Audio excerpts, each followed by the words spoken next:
আশা করছি আজকের এপিসোড আপনাদের অনেক ভালো লাগবে। বেশি কথা না বলে সবার আগে চলে যাব আজকের প্রথম ঘটনায়।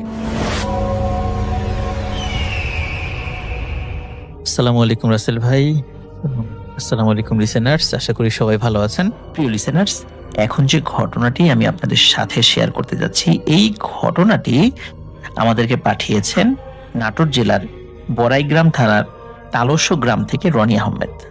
উনি যে ঘটনাটি আমাদেরকে পাঠিয়েছেন, এই ঘটনাটি মূলত ওনার মামাতো ভাই রাসেলকে নিয়ে। ওনার মামাতো ভাই রাসেল একজন সাহসী এবং নির্ভীক জেলে। কারণ হচ্ছে, দিন নাই রাত নাই, মাছ ধরতে ওনার কোনো ক্লান্তি নাই।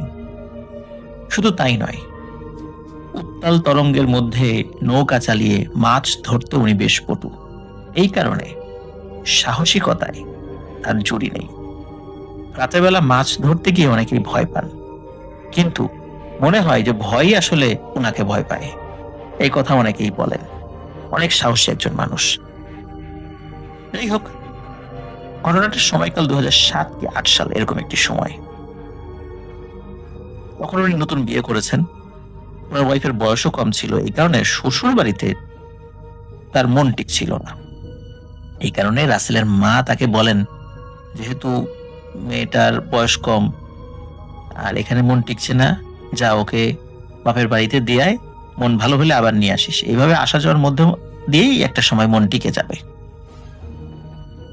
ডিসিশন যেহেতু হঠাৎ করে হয়েছে, এই কারণে দুপুরবেলা খাওয়া দাওয়া করে বউকে নিয়ে উনি ওনার শ্বশুর বাড়ির দিকে রওনা দেন। ওনার বাড়ি তো তালস্য গ্রামে, আর ওনার শ্বশুর বাড়ির যে গ্রাম, সেই গ্রামের নাম হচ্ছে নগর। তো ওনার তো নিজের নৌকা ছিল, নৌকায় কিছুটা পথ যেতে হবে। তারপর নৌকা পথ যেখানে শেষ হয়ে যাবে, সেখান থেকে 3 কিলোমিটার পথ যেতে হয়। ভাগ্য ভালো থাকলে ভ্যান পাওয়া যায়, তাহলে আর কোনো প্রবলেম নেই। যাই হোক, উনি নৌকা নিয়ে ওনার ওয়াইফকে নিয়ে বেরিয়ে পড়েন। নৌকা উনি চালাচ্ছিলেন। নৌকা ছলাৎ ছলাৎ শব্দে পানিপথ উনি পাড়ি দিচ্ছিলেন। সমস্যা হলো, গ্রামের অনেক ভেতরে হচ্ছে না শ্বশুরবাড়ি। শুরুতেই বলেছি যে নৌকা থেকে নেমে প্রায় 3 কিলোমিটার পথ হাঁটতে হয়। বিয়ের পর মাত্র 2 বার উনি ওনার শ্বশুরবাড়িতে গিয়েছেন। দিনে এসেছেন, দিনেই ফেরত গেছেন, কখনো রাত করেননি। কিন্তু ওই দিন পৌঁছতে পৌঁছতেই সন্ধ্যা নেমে আসে। নতুন জামাই এসেছে বলে কিন্তু শ্বশুরবাড়ির লোকজন কিছুতেই না খেয়ে যেতে দেবেন না। রান্না বান্না, খাওয়া দাওয়া এবং খোশ গল্প করতে করতে অনেক সময় চলে যায়। এশার আজান হয়ে গেছে, তাও প্রায় ঘন্টা 3 হবে। এদিকে রাসেলের তখন মনে পড়ে তাকে দ্রুত বাড়িতে যেতে হবে। কেন বাড়িতে যেতে হবে? কারণ হচ্ছে, মাছ ধরাটা তার পেশা। ওনার হাতে যতটুকু টাকা ছিল, সেই টাকা দিয়ে শ্বশুরবাড়িতে আসার সময় মন্ডা মিঠাই কিনে এনেছেন। তার হাতে তো এখন টাকা নেই, তাকে তো যেতেই হবে এবং ওই রাত্রেই তাকে মাছ ধরতেই হবে। এবং সকালবেলা মাছ বিক্রি যদি না করতে পারেন, তাহলে তার মা এবং ছোট বোনকে অভুক্ত থাকতে হবে, বাড়িতে চুলা জ্বলবে না। এখন এই লজ্জার কথা তো আর শ্বশুর শাশুড়িকে বলতে পারছেন না। তিনি বলেন যে তাকে দ্রুত যেতে হবে, তার কাজ আছে।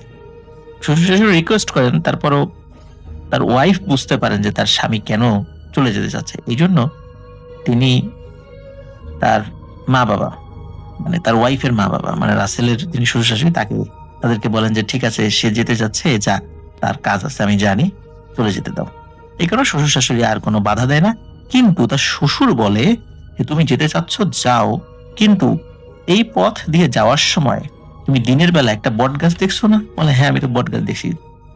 তিনি বলেন যে এই বট গাছ থেকে তুমি যখন, মানে বট গাছটা পাড়ি দিয়ে আর সামনের দিকে যাবা, মধ্যবর্তী 1 কিলোমিটার পথ রয়েছে। এই 1 কিলোমিটারের শেষ দিকে এসে একটি বেল গাছ রয়েছে। ওই বেল গাছ পর্যন্ত এই যে 1 কিলোমিটার মধ্যবর্তী, এই পথটি ভালো না, এখানে অনেকেই ভয় পায়। রাতের বেলা পথিকরা একা একা যেতে গেলেই অধিকাংশ সময় ভয় পেয়েছে। ভয়ে এমনও হয়েছে, অসুস্থ হয়ে কেউ মারাও গিয়েছে। আর অজ্ঞান হয়ে পড়ে থাকার ঘটনা তো স্বাভাবিক ব্যাপার। কিন্তু ওই বেল গাছটা পার হয়ে গেলে আর কোনো ভয় নেই। সুতরাং খুব সাবধানে যাবা। এই ধরনের সতর্ক বাণী এবং কি কি করতে হবে, সেই বিষয়গুলো ওনার শ্বশুর তাকে বুঝিয়ে দেন। তো উনি বের হয়ে গেলেন। উনি যখন বাড়ি থেকে বের হয়েছেন, বেশ কিছুটা হাঁটতে হাঁটতেই একটি জায়গায় এসে তিনি থমকে যান। তিনি তাকিয়ে দেখেন উনি সেই বট গাছের কাছে চলে এসেছেন। আকাশে রূপালী চাঁদ তখনও কিন্তু আলো ছড়াচ্ছিল। তবু বিশাল বট গাছটির আশপাশ ছিল ঘোর অন্ধকারে নিমজ্জিত। লুঙ্গির গাটিতে গুজে রাখা দেশলাই বক্স আর বিড়ি বের করে হাতে নিয়ে তিনি দেখলেন মাত্র 3টি বিড়ি অবশিষ্ট রয়েছে। তিনি চিন্তা করলেন যে শ্বশুরবাড়িতে যদি আমি এই 3টা বিড়ি সকলের অবচরে খেয়ে ফেলতাম তাহলে এখন কি হতো। কারণ হলো সন্ধ্যার পরে তো গ্রামের দোকানপাট খোলা থাকে না, আর যেহেতু খোলা থাকে না বিড়ি কেনার তো সুযোগ ছিল না, আর শ্বশুরের কাছে নিশ্চয়ই বিড়ি চাওয়া যাবে না, এটা তো একটা লজ্জার ব্যাপার। এখন যে 3টি বিড়ি আছে এই 3টি বিড়ি জ্বালিয়েই তাকে এই 1 কিলোমিটার পথ পাড়ি দিতে হবে। যেহেতু উনি গ্রামের ছেলে, মাছ ধরতেন রাতের বেলা, উনি জানতেন যে হাতে বিড়ি বা আগুন জাতীয় কিছু থাকলে, বিড়ি সিগারেট বা আগুন জাতীয় কিছু থাকলে এই দুষ্ট জিন ভূত কাছে আসতে পারে না। তো উনি কি করেন, 3টে বিড়ি থেকে একটা বিড়ি উনি ধরান, ধরিয়ে হাঁটতে থাকেন। তো বট গাছটির নিচ দিয়ে যখন পার হওয়ার পর মোটামুটি 20-25 সেকেন্ড মানে হেঁটে যখন এগিয়েছেন, হঠাৎ করে পেছন থেকে ক্ষণ গলায় কে যেন নাম ধরে ডেকে ওঠে তার, রাসেল, ও রাসেল। তখন রাসেল থমকে দাঁড়িয়ে যায়। যখনই ঘাড় ঘুরিয়ে তাকাবে তখনই শ্বশুরের সতর্কবাণী মনে পড়ে যায়। তিনি বলেছিলেন, বাজান যেই ডাকুক খবরদার পিছনে ফিরে তাকাবা না। এগুলো কিন্তু খুবই বজ্জাত। আপন মানুষের গলায় তোমারে ডাকবে, কিন্তু খবরদার পেছন দিকে তাকাবা না। এই কথা যখন চিন্তা করে তখন রাসেল হাঁটার গতি আরো বাড়িয়ে দেয়। হাঁটতে হাঁটতে এক সময় মনে হলো ওর আশেপাশে যে গাছগুলি রয়েছে সেই গাছগুলির ডালগুলো দুমড়ে মুচড়ে কেউ ওর সাথে সাথে এগিয়ে নিয়ে যাচ্ছে। আবার পাশ থেকে মানে পেছন থেকে শব্দ ওঠে, রাসেল, ওই রাসেল, শুনিস না এত ডাকি। শুরুতেই বলেছি তিনি কিন্তু খুব সাহসী মানুষ ছিলেন, মানে রাসেল। তখন এই রাসেল আবার গলা খাকারি দিয়ে বলে ওঠে, ওই কে রে বেটা, পিছন থেকে বড় বড় কথা বলিস, সাহস থাকলে সামনে আয়, পেছন থেকে ডাকাডাকি করিস কেন। তখন পেছন থেকে বলে ওঠে, তুই হাতের আগুনটা খালি ফেলা না, তারপর তোর সামনে আসি, তোর সাথে কথা আছে। তখন আবার রাসেল বলে ওঠে, বললেই হইল, এই বেটা বিড়ি কিনতে পয়সা লাগে না, টাকা কি তুই দিস? আর আমার তো বিড়ির পিপাসা এখনো মেটে নাই, আমি টানতেই থাকবো। তখন ওর পেছন থেকে বলে ওঠে যে, হ্যাঁ আমি টাকা দেবো, কোনো সমস্যা নেই, তোর বিল্ডিং বানাই দেবো, তোর অনেক টাকা দেবো, বড় লোক বানাই দেবো, খালি তুই আগুনটা ফালা, তোর সাথে একটু গল্প করি। সবাই আমারে ডরায়, ডাক দিলে তো উত্তর দেয় না, উল্টো পরিমরি করে দৌড় মারে।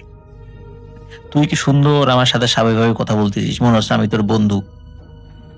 তাহলে আমার কথাটা রাখ, আগুনটা ফালা, তোর কাছে আসি, একটু গল্প করি। তখন রাসেল বলে, এই বেটা তুই আমার কোন কালের বন্ধু রে? আর আমার যে ভাই ভাই বলতেছিস, তুই আবার আমার কোন কালের ভাই হলি? মনে করছো যে তুমি কি জিনিস আমি বুঝি নাই না? আমি আগুনটা ফালাই আর তুমি আমার গাড়টা মটকাও। আচ্ছা, এই যে কথোপকথন রাসেল ওই অশরীরটার সাথে বলছেন, এই বলতে বলতে সে কিন্তু প্রায় ভুলেই গেছে যে তার হাতের ধরানো বিড়িটা প্রায় শেষ হয়ে গেছে। কথা বলতে বলতে হুট করে উনি খেয়াল করেন তার বিড়িটা কিন্তু তিনি টানেন নাই, টানলে তো বিড়ি দ্রুত শেষ হয়ে যাবে। এই জন্য উনি কিন্তু জাস্ট ধরিয়ে হাঁটছেন। ওই হাঁটার সময় যে বাতাসটা হালকা লাগে, ওই বাতাসে কিন্তু ওই বিড়ির পুরে আস্তে আস্তে শেষ হচ্ছিল। উনি খেয়াল করেন যে এই বিড়িটা প্রায় পুরে শেষ হয়ে গেছে, আর একটু হলেই শেষ হয়ে যাবে, পুরে একদম আগুন নিভে যাবে। তখন তিনি দ্রুত ওই ওনার যে কোমরে বিড়ি রাখা ছিল সেখান থেকে একটা বের করে ওই বিড়ির আগুন দিয়ে ওটা ধরিয়ে ফেলেন। তখন পেছন থেকে ঘোত করে একটা বিরক্তিকর শব্দ ভেসে ওঠে, বলে ওঠে, এটা কি করলি তুই, আবার কেন ধরাইলি? তোরে বললাম তোর সাথে কথা বলবো, তুই তো আমার কোনো কথাই শুনিস না। তখন রাসেল বলে ওঠে, আমি তো তোরেও কইছি যে আমার তেষ্টা কিন্তু এখনো মেটে নাই, আর একটা বিড়িতে আমার হয় না, আমার 1 প্যাকেট লাগে। তখন পেছন থেকে রিকোয়েস্ট করে, আগুনটা ফেলাই দে না ভাই, খাইছিস তো বিড়ি, এবার আমার সাথে একটু গল্প সল্প কর। তখন রাসেল বলে ওঠে যে, খুব জ্বালাইছিস তুই, এখন দূর হ, আর কোনো কথা কইস না। তখন পেছন থেকে আবার বলে ওঠে, তুই কিন্তু কাজটা ভালো করতেছিস না। তোরে বললাম যে আমার কথা শুনলে তোরে আমি বড় লোক বানাই দিব, তুই তো কিন্তু আমার কথা শুনতেছিস না। তখন রাসেল আবারও বলে ওঠে, তোর কাছ থেকে সাহায্য নিয়ে আমার বড় লোক হইতে হবে না, আমি গরিব আছি, এটাই ভালো আছি। এদিকে রাসেলের ওই বিড়িটাও কিন্তু শেষ হওয়ার পথে।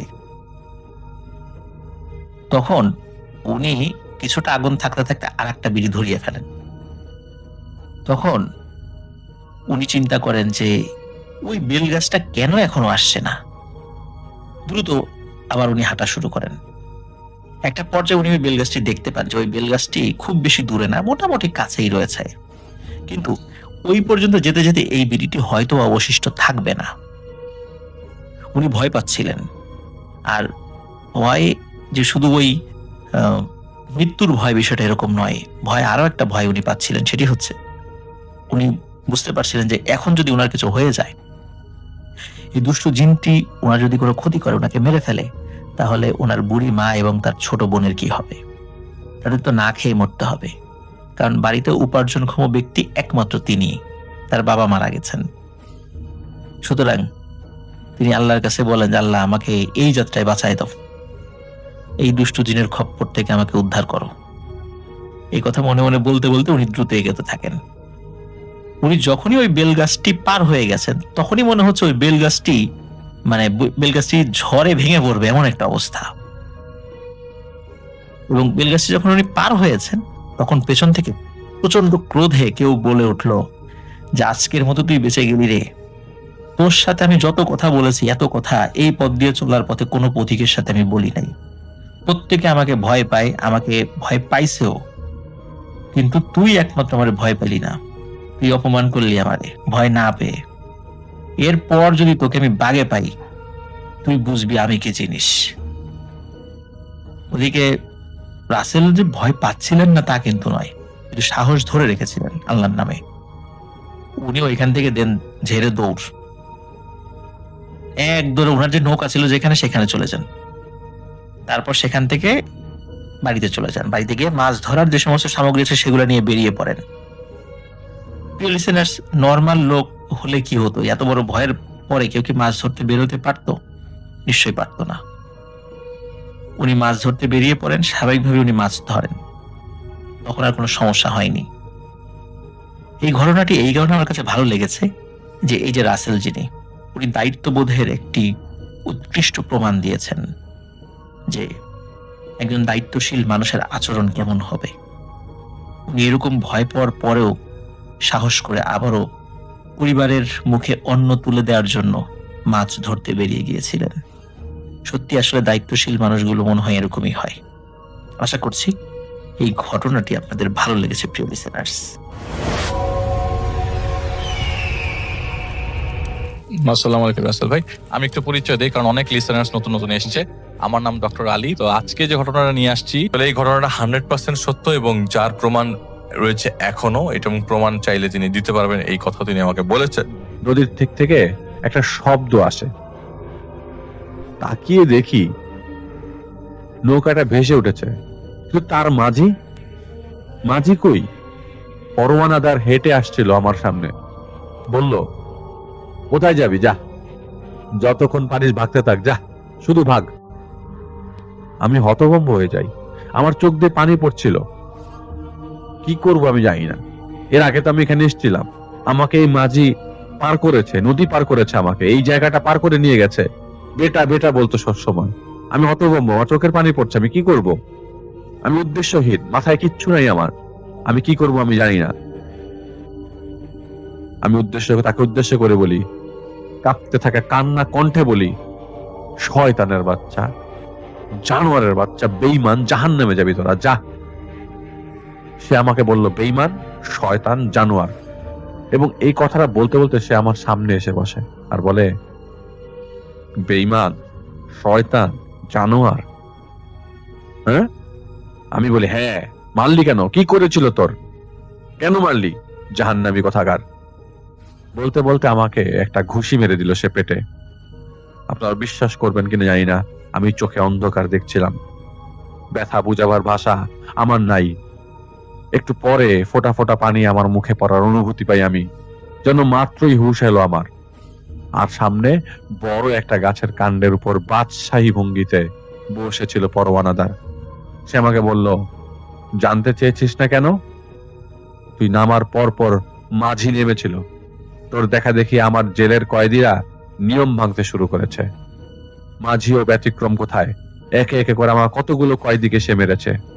তোর মতো বেঈমান কে বাঁচাতে, তাই জানিস এটা? কি যেন হিসাব করছিলি তুই? 1 থেকে 500? হ্যাঁ? বলতে বলতে সে নদীর দিকে নাবিকের মতো করে কপালে হাত দিয়ে উকি ঝুঁকির মতো করে তাকায়, নাবিক যেভাবে তাকায়, আর বলে, কই দেখি না তো কাউকে। সে আসে নাই, সে আসে নাই। বলতে বলতে সে একটা হাসি দেয়। হাসিটা চারপাশে ঘুরছিল আমার।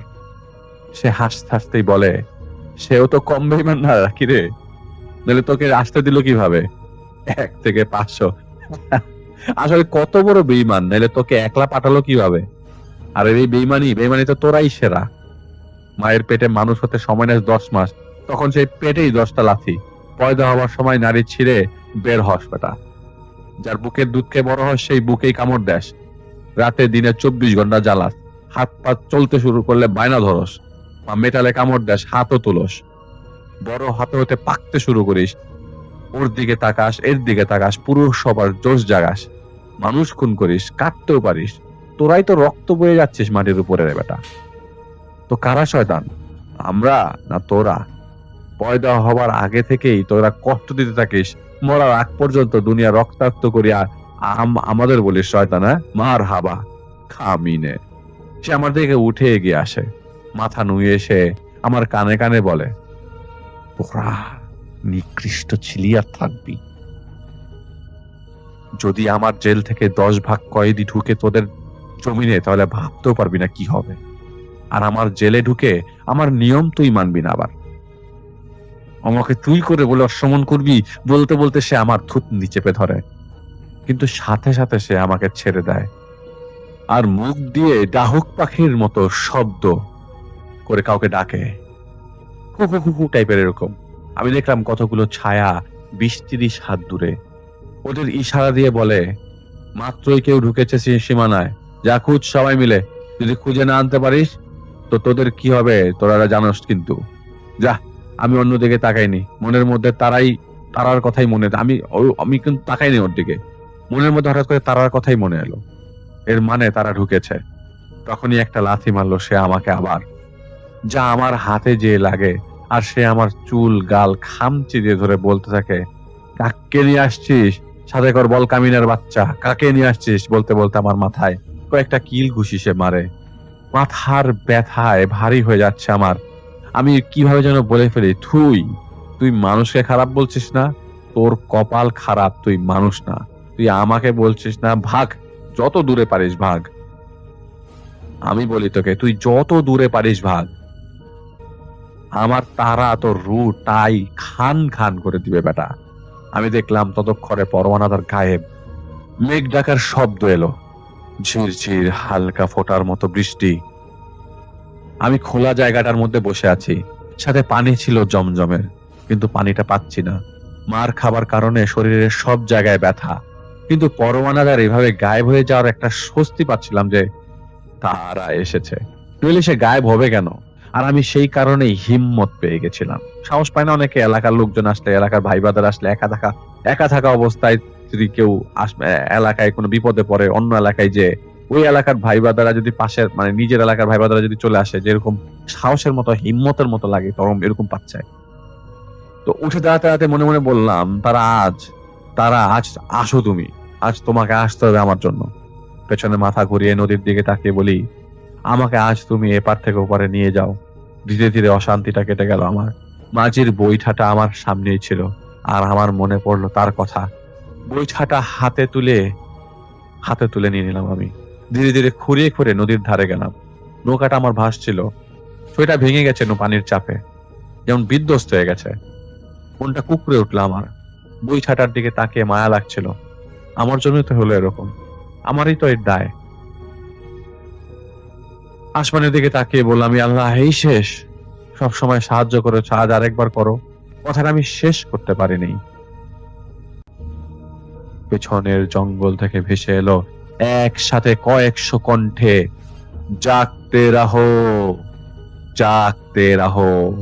পেছনে ঘুরিয়ে তাকিয়ে দেখলেই আমি দেখলাম বুক ধরফর করা শুরু করেছে। আলগার্জ, এ কিভাবে সম্ভব? অনেক বছর আগে এখানে তো শেষ হয়ে গেছিল, কিন্তু এত কিছু ভাবার সময় পাইনি। দেখতে দেখতে জঙ্গল ভেদ করে বেরিয়ে আসে সেই পদাতিক বাহিনী। আমি সাথে সাথে চিৎকার করি, তারা, তারা। বইটা হাতে নিয়ে আমি পানিতে লাফ দিতে যাই, কিন্তু কেন যেন সাহসে কুলাচ্ছিল না। তখন বিকট বিকট শব্দ করে ডুবে যাওয়া লঞ্চ পানির উপর থেকে ভেসে ওঠে। আমি ব্যথা নিয়েও দৌড় দিলাম। পেছনে আলগার্জের ঘোড়ার দাবরানির শব্দ পাচ্ছি, কিন্তু জঙ্গলের মধ্যে ঢুকে যাওয়া ছাড়া রাস্তা ছিল না। আল্লাহর অশেষ রহমত যে আমি তার ইচ্ছাতেই পালাবার রাস্তা খুঁজে পাচ্ছিলাম। আমি দৌড় দিয়ে জঙ্গলে ঢুকে যাই। প্রচন্ড ঘন বন। শ্বাস নেবার জন্য একটা গাছের আড়ালে যাই। তখন দেখি বনের বাইরে ঘোড়া নাড়াচাড়া করছে, মানে ঘোড়া ঢুকতে পারেনি ভেতরে। আমি বুক ভরে নিঃশ্বাস নিয়ে, যা নিষেধ করেছিলেন আমি সে পড়তে, মঙের ক্ষেত্রে যা পড়েছিলাম কয়েকদিন আগেই পরোয়ানাদার সামনে, তা আমি ধীরে ধীরে পড়তে শুরু করি। একমাত্র শক্তি যা এদের ছাড় করে দিবে, কিন্তু ঠিকই আমাকে ধোঁকা দিয়ে আমার মানসিক দৃঢ়তা নষ্ট করে দিবে দ্রুতই। আমি যে এখন শক্ত মনের হতে পারিনি। বনের বাইরে এদের ঘুরতে দেখে আমি বনের মধ্যে যাই। এর মধ্যে বনের ভেতর একটা রাস্তা দেখতে পাই আমি। রাস্তাটা আমার পরিচিত। এই রাস্তা দেখে আগে ভাবতে শুরু করি, আমাকে কেন দেখাচ্ছে? এই রাস্তার শেষে আমার এক বড় শত্রুর অবস্থান ছিল সেখানে, যাকে দিগন্তের তারা আমার সামনেই ধুলোয় মিশিয়ে দিয়েছিল। এই রাস্তা কেন দেখাচ্ছে? ভাবতে ভাবতে আমার মনে পড়ে, আরে এটা তো মায়া ঘেরা বন, আমি যা জানতে চাই তাই আমাকে দেখাবে। তখন আমার মাথায় মতিন সাহেবের কথা ঘুরছিল না, ঘুরছিল পরোয়ানাদারের কথা। তার মানে সে এই রাস্তার শেষে অবস্থান করছে। আমি জানি না পশ্চিম কোন দিকে। আমি যাই, সেজদায় ঝুঁকে এইটাই বলি আল্লাহকে, আল্লাহুম্মা আনা বলে উঠি, আর হাতে লেগে থাকা ধুলো আমার শরীরে মাসে করে দিই। আর সেই আয়াতগুলো পড়তে পড়তে কেন জানি মনে হচ্ছিল তায়াম্মুম করে নেওয়াটাই ভালো হতো। আমি বইটা হাতে নেই, সেই আয়াত পড়ে ফু দেই, বইটাতেও আমি মাটি লাগিয়ে দেই। তখন কি চলছে আমার মাথায় আমি জানতাম না, কিন্তু একটা কথা মাথায় ঘুরছিল, আমি যেভাবেই হোক বের হবই, যেভাবেই হোক। আমি এগিয়ে যেতে শুরু করি। রাস্তার জঙ্গলের মাঝ দিয়ে গেছে, একদম শেষ প্রান্তে উঁচু হয়ে গেছে জমি। বামে একটা খাল নদীর সাথে কানেক্টেড। জোয়ার ভাটার প্রভাব পড়ে খালটার ভিতরে। উঁচু জমি এবং জমিটার বিশাল এক সুপারি গাছ আছে এবং আম গাছের বাগান আছে। আমি সেদিকে হেঁটে যাচ্ছিলাম, কিন্তু হঠাৎ আমার বাম পাশ থেকে শব্দ আসে। হেঁটে যেতে যেতে তাকিয়ে দেখি 6 জন লোক, মাথা ওড়নার মতো করে ঢাকা, হাতে গোল কিছু নিয়ে একটা মহিলাকে ঘিরে দাঁড়িয়ে আছে। আর সবার সামনে মাটির মতো রঙের আলখেল্লা পরা একজন মহিলার দিকে এগিয়ে যাচ্ছে। তার হাতে একটা পাত্র, কেমন যেন চেনা চেনা লাগছে আমাকে। আমি হেঁটে যেতে শুরু করি আর মনে করার চেষ্টা করি কাকে দেখলাম, এটা কে ছিল। তখনই দেখতে পাই আমার সামনে রাস্তায় লাঙল কাঁধে একজন দাঁড়িয়ে আছে। চিনতে আর সময় লাগেনি আমি কাকে দেখছি। বায়োস্কোপওয়ালা রাস্তার মাঝে দাঁড়িয়ে আছে। আমি ডান দিকে ঝোপ ঝাড় দিয়ে হাঁটতে শুরু করি, কারণ সে আমার পথ আটকে রেখেছিল। বইটা তার দিকে দিয়ে ঠেকিয়ে আমি হাঁটতে শুরু করি আর শব্দ করা আয়াত পড়তে থাকি। হেঁটে যাওয়ার সময় কয়েকটা গাছের কারণে আমি রাস্তাটা দেখতে পাইনি। নজর পড়ার পর দেখতে পাই রাস্তায় কেউ নাই। আমি সেদিকে খেয়াল না করে বুক ভরে নিঃশ্বাস নিয়ে চলতে শুরু করি। তখন আরো রাস্তা বাকি। আমি হেঁটে যাওয়ার সময় আবার চোখ যায় রাস্তার পাশে। দেখতে পাই পাশ বরাবর কিছুটা দূরত্ব মেনে কতগুলো বোরকা পরা মহিলা চলছে। সবার আগে একটা মোটা মহিলা। একে দেখে আমি চিনে গিয়েছিলাম, সে সোয়াইবির মা। সেও বুঝে গিয়েছিল যে আমি তাকে দেখে ফেলেছি। ভয়ঙ্কর একটা বিশ্রী চিৎকার দিয়ে সে আমার দিকে দৌড় দিয়ে আসে, আমার উপর পড়ে যায়। আমার মনে আছে সেই ধাক্কায় আমি পড়ে গেছিলাম মুখ থুবড়ে। কোনো মতে ঝাড়া দিয়ে উঠে দাঁড়িয়ে বইটা নিয়ে এদিক সেদিক শুধু ঘুরাতে লাগলাম মারার উদ্দেশ্যে। পরে দেখি ওরা আমার চারপাশের গাছগুলোর উপরে উঠে যায়, আমাকে ঘোড়ার বানরের মতো উঠে যায়, আমাকে ঘেরার চেষ্টা করছে। আমি তারাকে ডাকলাম চিৎকার দিয়ে, কিন্তু তারা তো সায় দেয়নি। আর অনেকক্ষণ হয়ে গেছে তারাকে ডেকেছিলাম, কিন্তু সে তখনও পর্যন্ত সাড়া দেয়নি। সোয়াইবির মা আমার সামনে এসে পড়ে লাফ দিয়ে গেছে, লাফ দিয়ে গাছ থেকে। তিনি তা দেখে আমি দৌড় দিতে শুরু করি আয়াতুল কুরসি পড়তে পড়তে, কিন্তু বেশি দূর যেতে পারিনি। পেটের সাইডে হুট করে একটা ব্যথা শুরু হয়ে যায় আমার, এমনকি সোজা হয়েও হাঁটা সম্ভব হচ্ছিল না। বাঁকা হয়ে খুঁড়িয়ে হাঁটতে হচ্ছিল। ব্যথার কারণে আমি বসে পড়লাম, আর মনে হতে লাগলো আমির সাহেবের কথা। উনি না করেছিলেন আমাকে, কিন্তু আমি শুনিনি। তখনই আমার সামনের দিকের ঝোপ থেকে একটা মাথা বেরিয়ে আসে। আমি হাত পা ছুঁড়ে পিছিয়ে গেছিলাম। ততক্ষণে কেঁচোর মতো যেভাবে কেঁচো যেভাবে চলে সেরকম করে হামাগুড়ি দিয়ে বেরিয়ে আসছিল। তার চেহারা দেখে আরো বেশি অবাক হই। সাদা কাপড় পরা যাকে দেখেছিলাম সে শেরশার ভাই আদনান। পাজে কাজ করছে না এটা বুঝতে পারছিলাম আমি। মুখ হা করে হাসছিল, মুখ দিয়ে বমির মতো করে কিছু বের হচ্ছিল। আমি উঠে দাঁড়িয়ে বৈঠা দিয়ে একটা বাড়ি মারলে কুকুরের মতো শব্দ করতে করতে সেই ঝোপেই চট করে হামাগুড়ি দিয়ে সে ঢুকে যায়। এটা আমি বুঝতে পারছি, এবং এটা বুঝতে কোনো বাকি নাই যে আমাকে কেউ সামনে যেতে দিতে চাইছে না, তাই এত বাধা আমার সামনে আসছে বারবার। আর এটা ভেবে নিলাম যে আরো অনেক কিছু আমাকে দেখতে হবে। স্ট্রেনটা কষ্ট দিচ্ছিল অনেক, শ্বাস নিতে যেও ব্যথা লাগছিল।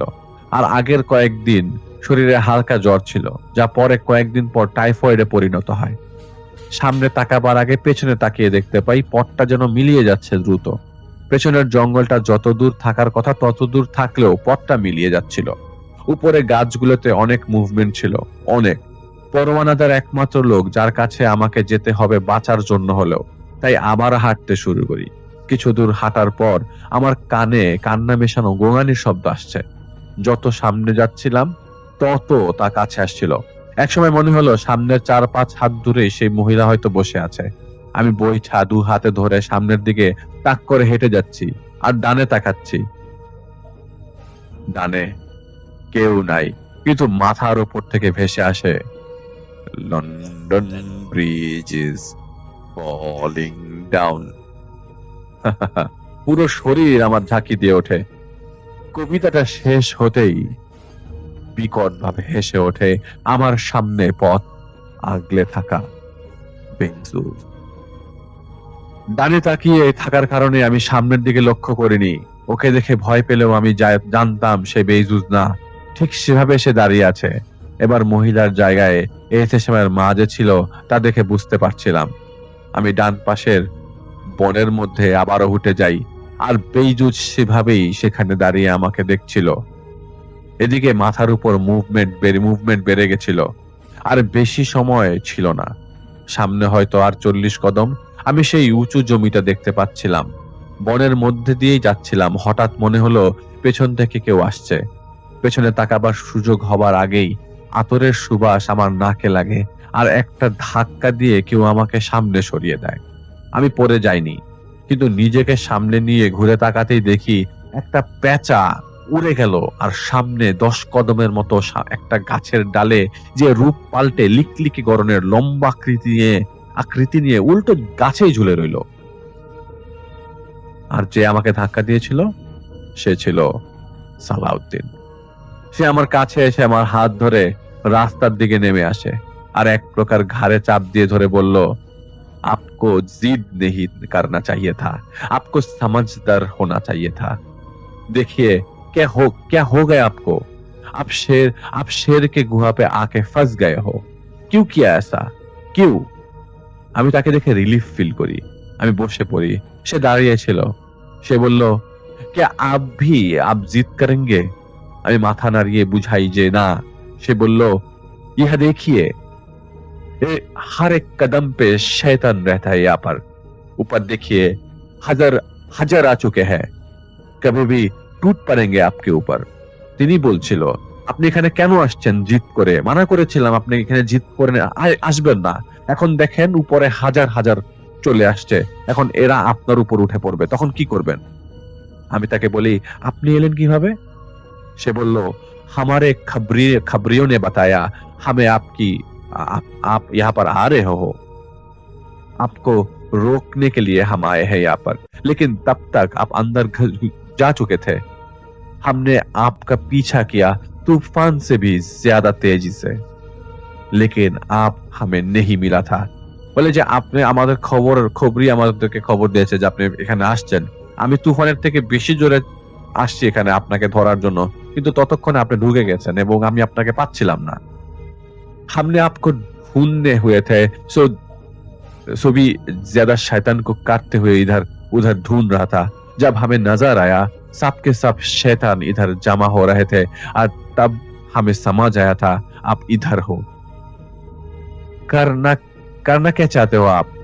बोले से हम हमारे रब की कसम खाते हैं, हम सलाउद्दीन आपके साथ नहीं छोड़ेंगे, लेकिन वहां आपको अकेला जाना पड़ेगा। বলেছে আমি আল্লাহর কসম করে বলছি আমি সালাউদ্দিন আপনার সাথে থাকবো, কিন্তু আপনাকে ওখানে একাই যেতে হবে। आप सही सोच रहे हो, सिर्फ वो बंदा आपको यहाँ से बाहर निकल सकते हैं।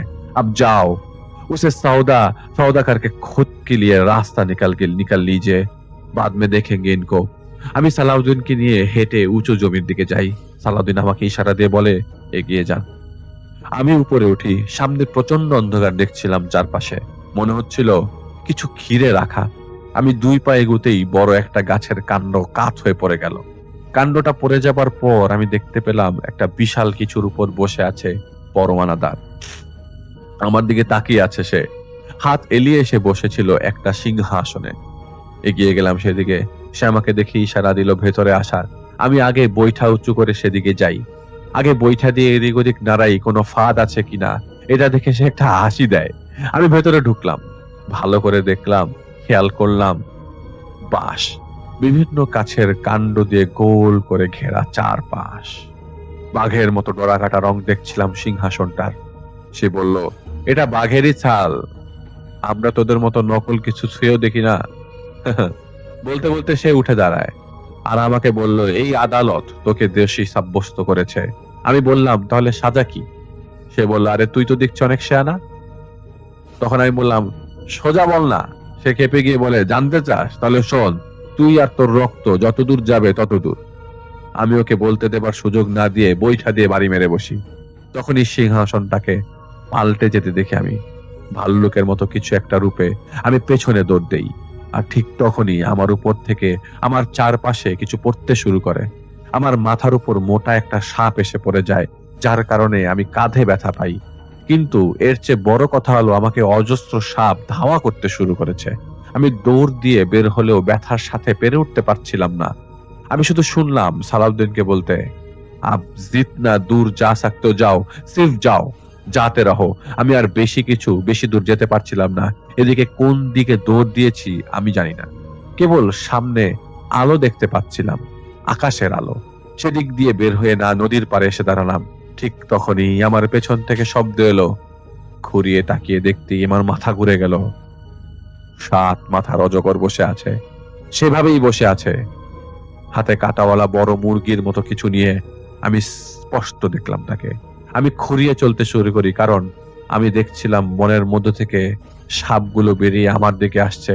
বনের মধ্য থেকে একে একে বেরিয়ে আসছিল সোয়াইবি, ওর মা, বেইজুজ, আরদান, আলগার্জ, সেই পেঁচা রূপের শয়তান।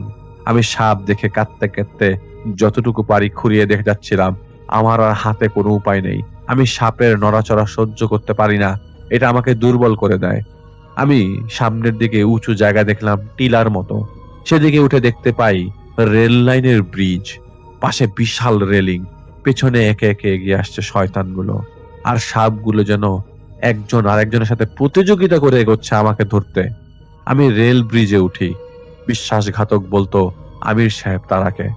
উনি ওকে বিশ্বাস করতে পারে না। আজ আমি ওকে 2 বার ডাকলাম, সে সাড়া দেয়নি। চোখের সামনে ভাসছিল সে কি কি করেছে আমার জন্য, কিন্তু আজ তাকে আমার প্রবল ভাবে দরকার ছিল, কিন্তু সে এলো না। আমি ভেঙে গিয়েছি। ভয়ে কান্নায় আমি বুঝতে পারবো না কেমন লাগছে। সাইড স্টেনটা ভয়াবহ অবস্থায় ব্যথা দিচ্ছিল। মাথায় আমার ফেটে যাবে এমন অবস্থা ভেতর থেকে। এতটা শব্দ চারপাশের। সাপগুলো হিস হিস করে শব্দ করে শরীরের লোম দাঁড় করিয়ে দিচ্ছিল। ব্রিজের উপরে হাতড়ে হাতড়ে কয়েক হাত যাই, কিন্তু হুট করে কালো একটা সাপ যেন লাফ দিয়ে এসে আমার উপর পড়ে। আমি ঝাড়া দিয়ে অসহায়ের মতো চিৎকার দিয়ে সামনের দিকে খুঁড়িয়ে খুঁড়িয়ে যাচ্ছিলাম। মনে হচ্ছিল এখনই সাপটা আমার কাঁধের উপরে উঠে কামড় দিয়ে যাবে। কিন্তু কিছু দূর যাবার পর ট্রেনের হুইসেলের শব্দ পাই। তাকিয়ে দেখি একটু আগেই যে ব্রিজ লম্বায় যতটুকু বড় ছিল এখন তার থেকে বেশি বড়, নিচে পানি। পেছনে তাকিয়ে দেখি সাপগুলো বেরিয়ে বেয়ে এখানে এদিকে এগিয়ে আসছে। কি করা বাকি কিচ্ছু নেই। বুকটা ভরে নিঃশ্বাস নিলাম। সালাউদ্দিন কোথায় আমি জানি না। ট্রেনটা হুইসেল বাজিয়ে আসছিল। আমি দেখছিলাম দূর থেকে ট্রেনটা আগুনে ঢাকা। ট্রেন না, মনে হচ্ছিল রাক্ষস। ইঞ্জিন নয়, মনে হচ্ছিল রাক্ষসের মুখ হা করে এগিয়ে আসছে আমার দিকে, আমাকে গিলে ফেলবে। হয়তো আর কয়েক সেকেন্ড। কোনটা মায়া, কিসের মায়া, 7 মাথার অজগর আমাকে ছুঁড়ে মারার পর থেকে সবকিছুই আসল লাগছিল।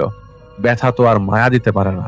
আমি রেলিং দিয়ে ওঠার চেষ্টা করেছে যে ও ব্যর্থ হচ্ছে, হাত উঠাতেই পারছি না। তখন একটা জোনাকি উঠতে দেখি আমি। ট্রেনের গর্জন আমার কানে আসছিল, কারণ কাছে আসার সাথে সাথে শব্দটা তীব্র হচ্ছিল। হঠাৎ চারপাশের জোনাকি দেখতে শুরু করি আমি, আর তখনই ট্রেনের প্রচন্ড শব্দ হয়। আমি সরে গেছিলাম, সাইড শেষ চেষ্টা করার, মানে একদম শেষ চেষ্টা করব। আর এত আলো, ট্রেনের প্রচন্ড আলো। দেখলাম কাত হয়ে পড়ে যাচ্ছে ট্রেনটা, লাইনচ্যুত হয়ে। আমি দেখলাম ট্রেনটা কিভাবে যেন নিচে পড়ে গেল পানির ভেতরে, আর পানি যেন লাফিয়ে ব্রিজের উপর উঠে এলো। কোনো কিছু পানির উপর পড়লে যেরকম উপরে উঠে আসে পানি, সেরকম ভাবে পানিটা ব্রিজের উপর পর্যন্ত উঠে আসছে ট্রেনের পড়ার চাপে। আচমকা কি হলো আমি বুঝতে পারছিলাম না, কিন্তু তারা তারা আমার সামনে সে দাঁড়িয়ে আছে। ট্রেন যেদিক দিয়ে এসেছিল সেদিকে। আমি ওর দিকে তাকিয়েছিলাম শুধু। অনেকটা বাতাসেই সে ভেসে আসে আমার দিকে। তাকিয়ে দেখছিলাম শুধু। কপালে ফুলে যাওয়া জায়গাটা সে একটু ছুঁয়ে দেখলো। ব্যথায় নড়ে গিয়েছিলাম। তারা আমাকে জড়িয়ে ধরলো। আমি ওকে পেয়ে কেঁদে দিয়েছিলাম। আমি জোনাকি গুলোকে দেখছিলাম চারপাশে ঘুরতে, যেন আমাদের আড়াল করে রেখেছে সব কিছুর মাঝে। কেমন আপনাদের কাছে কিরকম স্বস্তি লাগছে না তারা আসার পর? আমি এত কিছু দেখার পর তারা যখন আমাকে জড়িয়ে ধরলো, আমারও স্বস্তি লাগে। আমার ওই মুহূর্তে কিরকম লেগেছে আপনারা বোঝেন। সে আমার কেটে যাওয়া ঠোঁটটায় তার হাত রাখলো। আমার খেয়াল আছে তার হাতটা ছিল ঠান্ডা। সে আমাকে কিছুই বলল না। আমাকে ছেড়ে সে এগিয়ে গেল ব্রিজের দিকে। এদিকে কয়লার ধোঁয়া আসছিল, ট্রেনটা পড়ে গেছে সেদিকে। আমার আর ভেতরে তখন ভয় ছিল না। ব্রিজ থেকে দৌড় দিয়ে নামার শব্দ আমি পাচ্ছিলাম। দেখলাম তারা সেদিকে এগিয়ে গেছে। আমি খুঁড়িয়ে খুঁড়িয়ে তার দিকে যাচ্ছিলাম, আর আমি বলছিলাম, আমাকে তুমি এখান থেকে নিয়ে যাও, আমি বাসায় যাব, আর পারছি না আমি। তখন তারা উত্তর দেয় আদরের সাথে, তুমি কি ভুলে গেছো আমি তোমার কে? আমি বসে পড়ি ব্রিজের উপরে ব্যথার কারণে। উত্তর দেই, আমি জানি তুমি আমার তারা। সে উত্তরে কিছুই বলেনি। তখন আমি ব্রিজের উপরে মহিলাদের চিৎকার দিতে শুনছিলাম। সেদিকে তাকালাম, দেখলাম সবার আগে ভোদর দিয়ে পালিয়েছে সোয়াইবির মা, আর তার সাথে বোরকা পরা ওর দাসীরা। দিগন্তের তারা আমাকে বলল, যারা যারা আমার আলোকে কষ্ট দিয়েছো তারা কেন একবার ভাবনি এই আলোর এক তারা আছে। বলতে বলতে সে এগিয়ে এলো। আমার আলোর রুহু কুড়ে কুড়ে খাবে। সে থামলো আর আমাকে বলল, জানো না এরা মানুষ নয়। আমি উত্তর দিই, আমি জানি। তখন সে বলে, আমি তোমাকে কথা দিয়েছিলাম না কোনো মানুষকে আমি স্পর্শ করব না, কিন্তু এরা মানুষ নয়। আমি মাথা ঝাঁকিয়ে বলি, হ্যাঁ। দিগন্তের তারা হ্যাটটা, টুপিটা ডান হাত দিয়ে সরিয়ে ফেললো। আমি দেখলাম তারা আসল রূপে ফিরেছে। সেই গোলাপি আভার আগুন ধীরে ধীরে রক্ত নালীর মতো ফুটে উঠছে ওর কোট জুড়ে। হঠাৎ পশু পাখির কান্নার শব্দ আমি পাচ্ছি চারিপাশ থেকে। সাথে সাথে তারা এগিয়ে যেতে লাগলো। ওর সামনে থাকা সাপগুলো সরে যাওয়ার সময় পায়নি। আমি দেখলাম বালুর মতো ঝরে গেল মাটিতে। ওর সামনেই বেইজুস ছিল, এহতেশামের মায়ের পেটের উপর পা দিয়ে। তারা ওর সামনে যেতে দাউ দাউ করে আগুন লেগে গেল, আর মোমের মতো গলে পড়লো বেইজুস। ততক্ষণে আমি বুঝতে পারলাম এগুলি মায়া ছিল না, এখানকার ইতররা রূপ ধরেছিল। যারা তারাকে দেখে মনে করেছিল তারা এখানে কারোই, মানে এখানকারই কেউ। কিন্তু তারা ততক্ষণে বেইজুসকে গলিয়ে মিশিয়ে দিয়েছিল মাটিতে। আমি দেখলাম আরদানকে খুঁড়িয়ে খুঁড়িয়ে ভেগে যেতে, কিন্তু তারা ওকে পেছন থেকে হয়তো লাথি দিয়েছিল। আমি আরদানকে পড়ে যেতে দেখেছিলাম। পেছন থেকে আলগার যে রূপ নিয়ে যারা এসেছিল তাদের পেছন থেকে কতগুলো কুকুর দাবড়ানো দিতে শুরু করে। আমি মাটিতে পড়ে থাকা আদনানকে তুলে এমন এক আছাড় মারলো, তারা একটা আছাড় না কয়েকশো আছাড়। আমি জাহিদ দেখছিলাম তাকিয়ে, কারণ আজ এটা হোক তা আমি নিজেই চাই। কুকুরগুলোর দাবড়ানিতে সব মায়া কেটে যাচ্ছিল বাতাসের মতো হু হু করে। তারা ক্ষিপ্র গতিতে কিছু একটা ছুঁড়ে মারে দূরে। আমি দেখলাম আকাশ থেকে একটা পাখি পড়লো, মাটিতে পড়ার সাথে সাথেই সোয়াইবির সেই রূপে সে আবির্ভূত হলো। কুকুরগুলো হামলে পড়লো ওর উপর। মিনিটের মধ্যে খোলা ময়দান সাফ, শুধু কালো ধোঁয়া উঠছিল এদিক সেদিক থেকে এবং এন্টিটি গুলোর বোঝা যাচ্ছিল। এমন সময় একটা ঘোড়া ছুটে আসছিল, ঘোড়াতে সালাউদ্দিন বসা ছিল।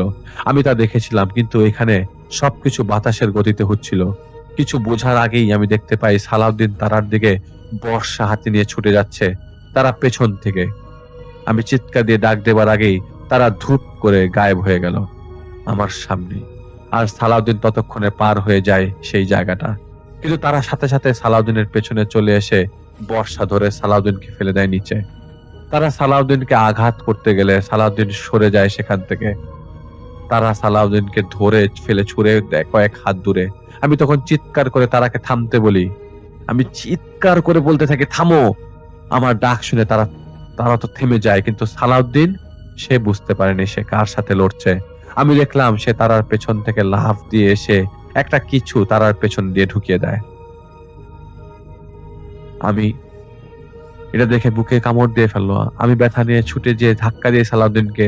সালাউদ্দিন ততক্ষণে হচ্চকিত হয়ে গেছেন আমার কাণ্ড দেখে। সে তো জানতো না তারাকে। আমি তারার দিকে ঘুরে দেখছিলাম, তারা আমার দিকে ঘুরে তাকালো, মুখে সেই মিষ্টি হাসি, কিন্তু আমি স্পষ্ট দেখছিলাম তারার কাঁধে ছুরির মতো কিছু বিদ্ধ।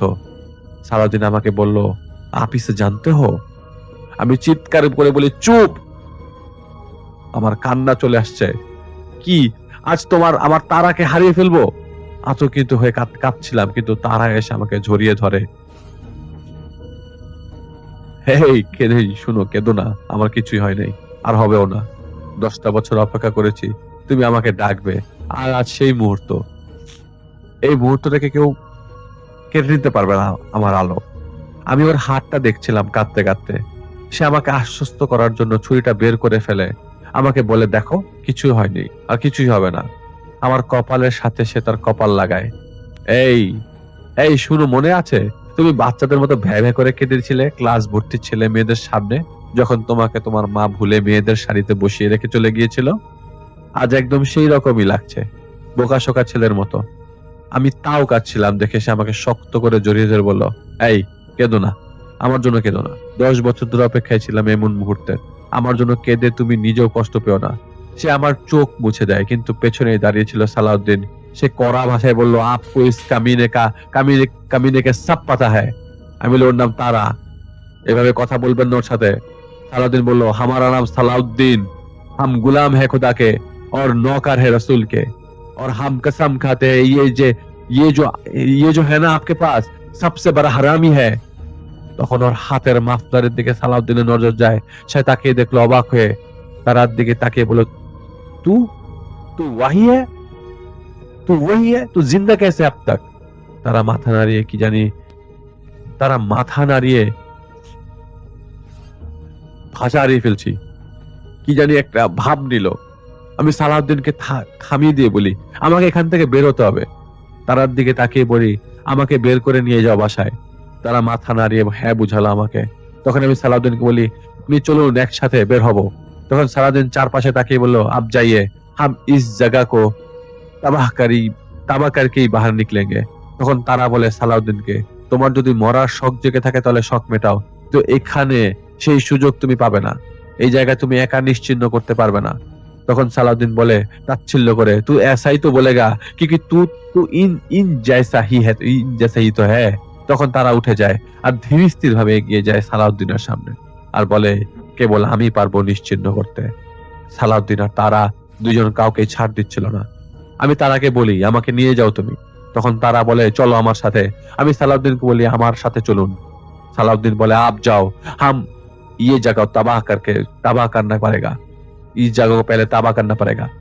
अगर हम इस जगह को तबाह कर देते हैं तो फिर लाखों लोग जादू कुफ्र से नाजात पाएंगे, क्योंकि आपको तो पता ही है इस तरह के की जगह की मदद से जादू कुफ्र को तकाता मिलता है।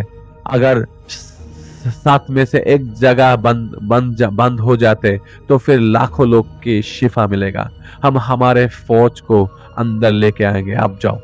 বলছে যে এই জায়গাটা আমি ধ্বংস করতে চাই, এই জায়গাটা আমি ধ্বংস না করে বের হব না। তুমি জানো অনেক জায়গাতেই জাদু কুফরি হয়, এই জায়গাটা একটা জাদু কুফরির জায়গা, এবং এই জায়গাতে যদি আমি নষ্ট করে ফেলি তাহলে কিছু মানুষ জাদু কুফরি থেকে বেঁচে যাবে। তুমি যাও। और अगर রাত চাতে তো হাম दोबारा मिलेंगे বলতে বলতে সে ঘোড়ায় উঠে চলে যায় জঙ্গল থেকে, এবং বলে যে যদি আল্লাহ চায় তাহলে আমরা আবার দেখা করব। আমি আল্লাহর গোলাম, আমি আল্লাহর গোলাম এবং আমি রাসূলকে ফলো করি। আর তারা আমাকে বলে চলো আমার সাথে। আমরা নদীর সামনে যাবার পথেই ঝড়ো হাওয়ার মতো কিছু একটা আমাকে টান দিয়ে নিয়ে যাবার চেষ্টা করে, কিন্তু আমি পড়ে গেছিলাম। আর তখন সেই ছায়ার মতো সেই অবয়ব আমার উপরে কিছু দিয়ে মারতে যাবে, তখনই মনে হলো তারা ওকে ধাক্কা দিয়ে সরিয়ে দিয়েছে। আমি ব্যথায় চিৎকার এড়াতে পারিনি। আমি মাটি কেঁপে ওঠার শব্দ পাই। তাকিয়ে দেখি 7 মাথার অজগরকে জমিনে তুলে আছাড় মেরে সরিয়ে দিয়েছে। আর 7 মাথার অজগর মুহূর্তেই বাজ পাখির রূপ নিয়ে তারার দিকে ছুটে যায়, কিন্তু তারা এবারও এক হাত দিয়ে ধরে ওকে মাটিতে ধাক্কা দিয়ে ফেলে দেয়। তারা সাথে সাথে নিজের আসল রূপে চলে আসে। আমি দেখতে পাই তারা তার গোলাপি আভার সেই আগুনের রূপে হাজির হয়, আর 7 মাথার অজগর নিজের আসল রূপে ফিরে আসে।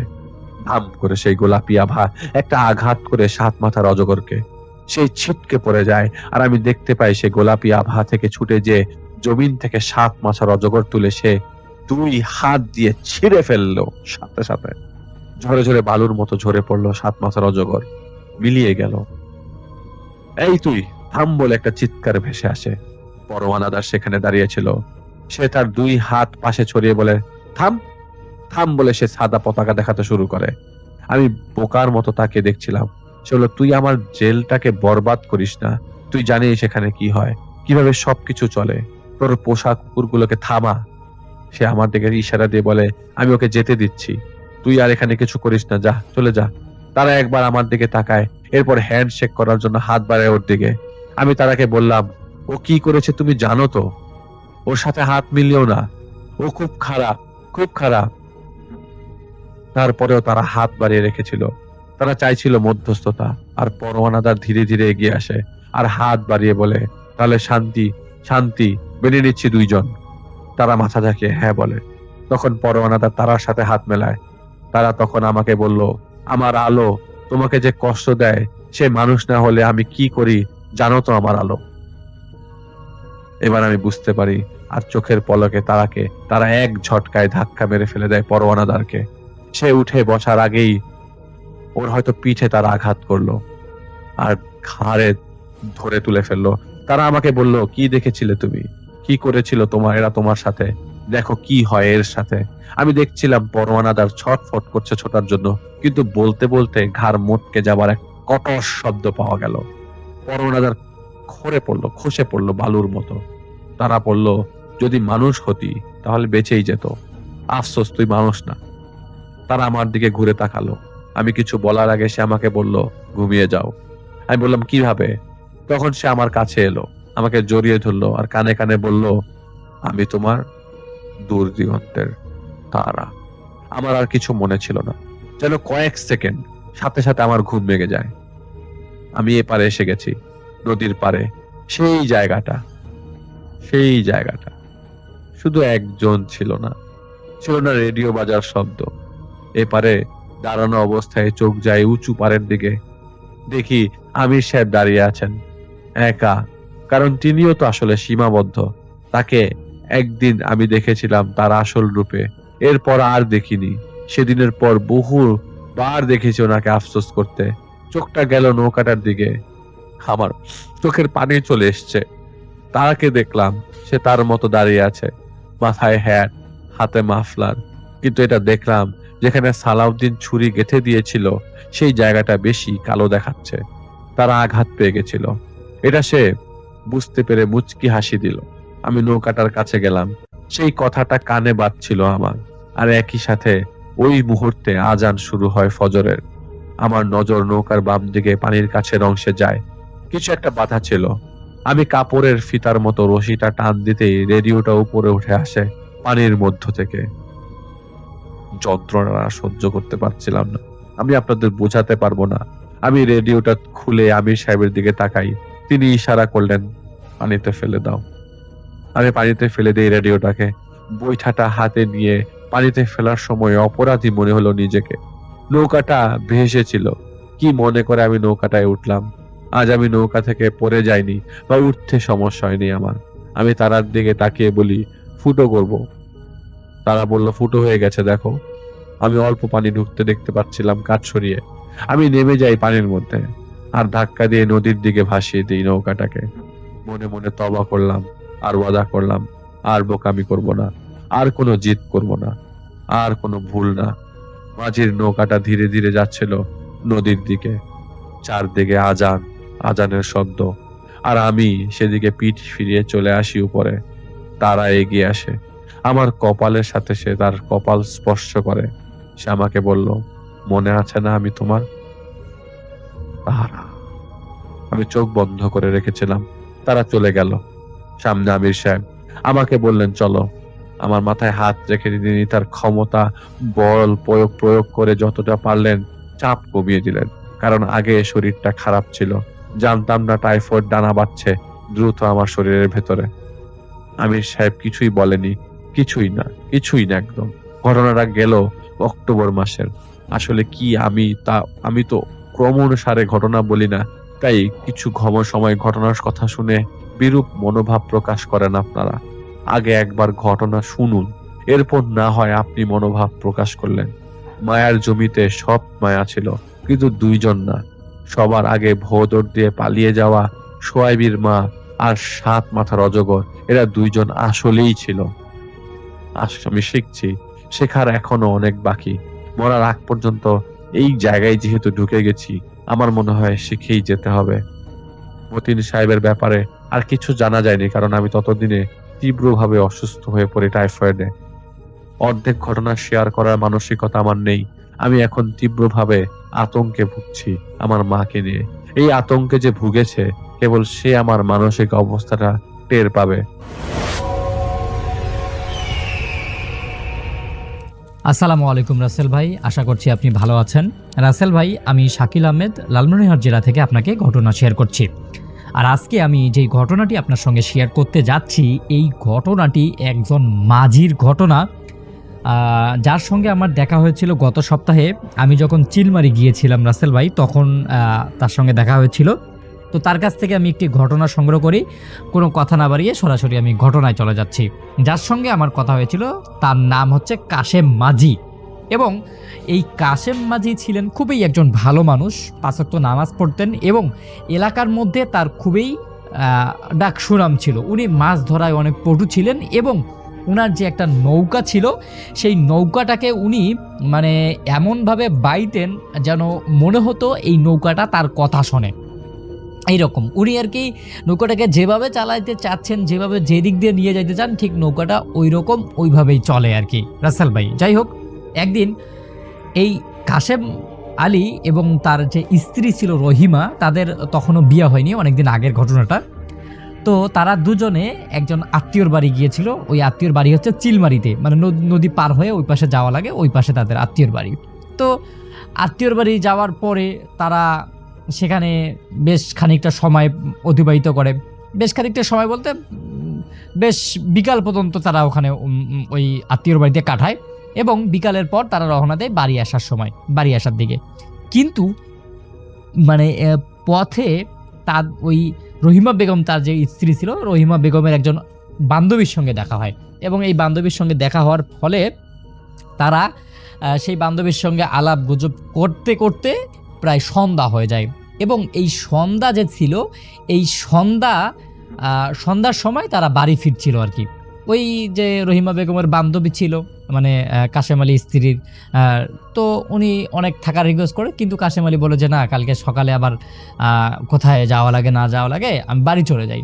তখন রহিমা বেগম এবং কাশেম আলী দুজনে মিলে নদীর পাড়ে আসেন এবং দেখেন যে নদীর ঠিক পাশেই তার নৌকাটা ঠিক জায়গায় বাঁধা আছে।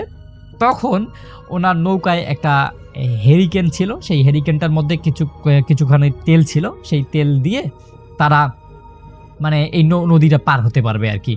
তখন সেই হেরিকেনের মধ্যে আগুন জ্বালিয়ে তারা কি বলে এই নৌকাটা নিয়ে নদী পার হওয়ার জন্য একদম রওনা দেয়। তো যাই হোক, নদী পার হচ্ছে এবং আব্দুল কাসেম আলী বউকে গান শোনাচ্ছেন। এত রাত্রে উপরে জ্যোৎস্না দেখা যাচ্ছে, সেদিন জ্যোৎস্নার রাত ছিল, গান শুনতে শুনতে গান গাইতে গাইতে তারা নদী পার হচ্ছে। কিন্তু নদীর যে পার হচ্ছে তাদের যে হারিকেনের আলো আছে, সেই আলোটা বেশি দূর পর্যন্ত দেখা যাচ্ছিল না। মানে এমন একটা অবস্থা যেন মনে হচ্ছে তাদের থেকে 3-4 হাত সামনে ছাড়া আর কিছুই ভালোভাবে স্পষ্ট দেখা যাচ্ছে না। আকাশে চাঁদ থাকা সত্ত্বেও শুধু চাঁদটাই দেখা যাচ্ছে, বাকি কালো কালো মেঘ আর কি। যাই হোক, রাসেল ভাই যখন এই কাশেম আলী নদীর ঠিক মাঝখান বরাবর পৌঁছে গেছে, তখন উনি দেখলেন যে হঠাৎ করে তাদের নৌকাটা কোনো কিছুর সাথে একটা আটকে গেছে, মানে এরকম টাইপের যে নৌকাটা একদম থেমে থেমে যাচ্ছে এরকম টাইপের আর কি। তখন কাশেম আলী বেশ খানিকটা অবাক হয়, কারণ উনি এই নৌকার নিয়ে এই নদীর মাঝখান দিয়ে অনেকবার যাতায়াত করেন। সারাদিনে উনি অনেকবার মানুষকে এপাশ ওপাশ করেন, মানে নদী পারাপার করেন। কিন্তু আজকে হঠাৎ করে তার মানে কি হলো এটা বুঝতেছেন না উনি মানে ভয়ে আতঙ্কিত হয়ে, এবং তার হাতে যে বইটাটা থাকে সেই বইটাটা হাতলটা ছেড়ে দেয়। আর ঠিক তখনই নৌকার তলা থেকে একটা প্রচণ্ড রকমের শব্দ তার কাছে আসে। শব্দটা ঠিক এরকম যে মানে কেউ যেন নৌকাটার পিছন থেকে নৌকাটাকে ঢোক ঢোক ঢোক ঢোক শব্দ করছে। তখন এই তার স্ত্রী ভয়ে একদম এক কোণায় সরে গেলেন। আর কাছেম মিয়া উনি বেশ রাগান্বিত হয়ে, কারণ এই রাস্তা দিয়ে এরকম কোনো কিছু হওয়ার কথা না, তো তখন উনি বেশ রাগান্বিত হয়ে নৌকার আশেপাশটা একটু ভালো করে দেখলেন, কিন্তু দেখলেন যে কোনো কিছুই দেখা যাচ্ছে না। মনে হচ্ছে মানে নৌকার যে মানে পানির ভিতরে যেন কোনো বিশাল কিছু নৌকার তলায় ঘষে ধীরে ধীরে ঘুরতেছে আর কি। মানে উপর দিয়ে কিছু দেখা যাচ্ছে না, কিন্তু তিনি তো নৌকা চালা, নৌকার একটা পারদর্শী লোক, উনি বুঝতেছেন এরকম টাইপের যে নৌকার তলার মধ্যে কিছু একটা আটকে গেছে। তো তখন নৌকাটা কোনো বইটা, মানে উনি তো ওই যে বইটাটা ভয়ে ছেড়ে দিয়েছেন, বইটাটা তো নাই। তখন এই মানে কি বলে কাশেম আলী তার যে একটা অভিজ্ঞতা ছিল, আরও একটা মানে বইটা বা আরও একটা কিছু নিয়ে উনি চেষ্টা করতেছিলেন যেন নৌকার দিকটা পরিবর্তন করা যায়। মানে এখন যখন সোজা দিকে যাচ্ছে না, তখন অন্য দিক দিয়ে হলেও তো মানে নৌকাটাকে কি করা পারে ফিরাতে হবে। যাই হোক, কিন্তু উনি দেখলেন যে নৌকাটা কোনোভাবেই ফিরছে না, এবং হঠাৎ করেই তিনি স্পষ্টভাবে দেখলেন কুয়াশার ভিতরে আর একটা দ্বিতীয় নৌকা দেখা যাচ্ছে, এবং সেই নৌকাটায় মানে একজন সাদা মানুষ টাইপের কিছু একটা সেই নৌকাটা চালিয়ে এই তাদের দিকেই আসতেছে। কিন্তু অদ্ভুত ব্যাপার ছিল, সেই যে নৌকাটা ছিল সেই নৌকাটা মানে হঠাৎ হঠাৎ দিক পরিবর্তন করতেছে, একবার ডান দিকে যাচ্ছে, একবার বাম দিকে যাচ্ছে, একবার সোজা যাচ্ছে। সাধারণত কোনো মাঝি এইরকম করে নৌকা চালাতে পারবে না, কারণ আব্দুল কাসেম তো একজন অভিজ্ঞ মানে কি বলে অভিজ্ঞ একজন নৌকা চালক, তো উনি তো এরকমটা ভুল করার কথা না। কিন্তু হঠাৎ করেই তার যে স্ত্রী আছে নহিমা বেগম, তিনি দেখতে পেলেন ওই যে নৌকাটা ছিল সেই নৌকাটায় কয়েকজন মানুষ বসা আছে, সবাই সাদা কাপড়ে মোড়া, কারো মুখ দেখা যাচ্ছে না, কিন্তু সবাই মাথা নিচু করে যেন কিছু বিড়বিড় করে বলছে। আর ঠিক তখনই কাশেম আলী তার যে নৌকাটা আছে সেই নৌকাটা ঘোরানোর চেষ্টা করতেছে, তখন পর্যন্ত উনি নৌকাটাকে ওখান থেকে উদ্ধার করার চেষ্টাই করতেছে। আর ঠিক তখনই কোনো একটা অদৃশ্য শক্তি যেন তাদের নৌকাটাকে পিছন থেকে কেমন যেন মানে টেনে ধরছে, বা একদম নৌকাটা স্থির হয়ে যাচ্ছে। তো এরকম একটা অবস্থাতে কাশেম আলী এবং তার যে স্ত্রী আছে তারা দুজনে বেশ খানিকটা ইতস্তবোধ করতেছে। কাশেম আলীর স্ত্রী কাশেম আলীর প্রতি একদম আস্থা আছে, কারণ উনি জানে ওনার স্বামী বেশ অভিজ্ঞ একজন নৌকা চালক, কিন্তু আজকে তার সঙ্গে কি হচ্ছে উনি কোনোভাবেই কিছু বুঝতে পারতেছে না। তো যখন এরকম একটা অবস্থা, তিনি হঠাৎ করে দেখলেন নদীর পানিতে একটা সাদা কাপড় ভেসে উঠল। কাপড়টা নৌকার গা ঘেঁষে একদম আটকে গেল এবং কাশেম আলী বিষয়টাকে প্রত্যক্ষভাবে দেখলেন এবং তিনি ভাবলেন যে হয়তো কারো সাদা কাপড় টাপড় এখানে এসে লেগেছে। তখন উনি হাত দিয়ে সেই কাপড়টা সরাতে গিয়ে দেখলেন যে কাপড়ের সঙ্গে এক মুঠো লম্বা ভেজা চুল উঠে এলো। এটা দেখে তার স্ত্রী একদম চপ করে চোখ বদ্ধ করে ফেললেন। কিন্তু কাশেম আলী চোখ তখন স্থিরভাবে দেখতেছে জিনিসটাকে। উনি দেখলেন পানির নিচে একটা মানুষের মতো অবয়ব দেখা যাচ্ছে এবং তাদের ওই সামনে যে মানে নৌকাটা ছিল সেই নৌকাটা ধীরে ধীরে তাদের ঠিক পাশে একদম পুরো কাছাকাছি চলে আসছে।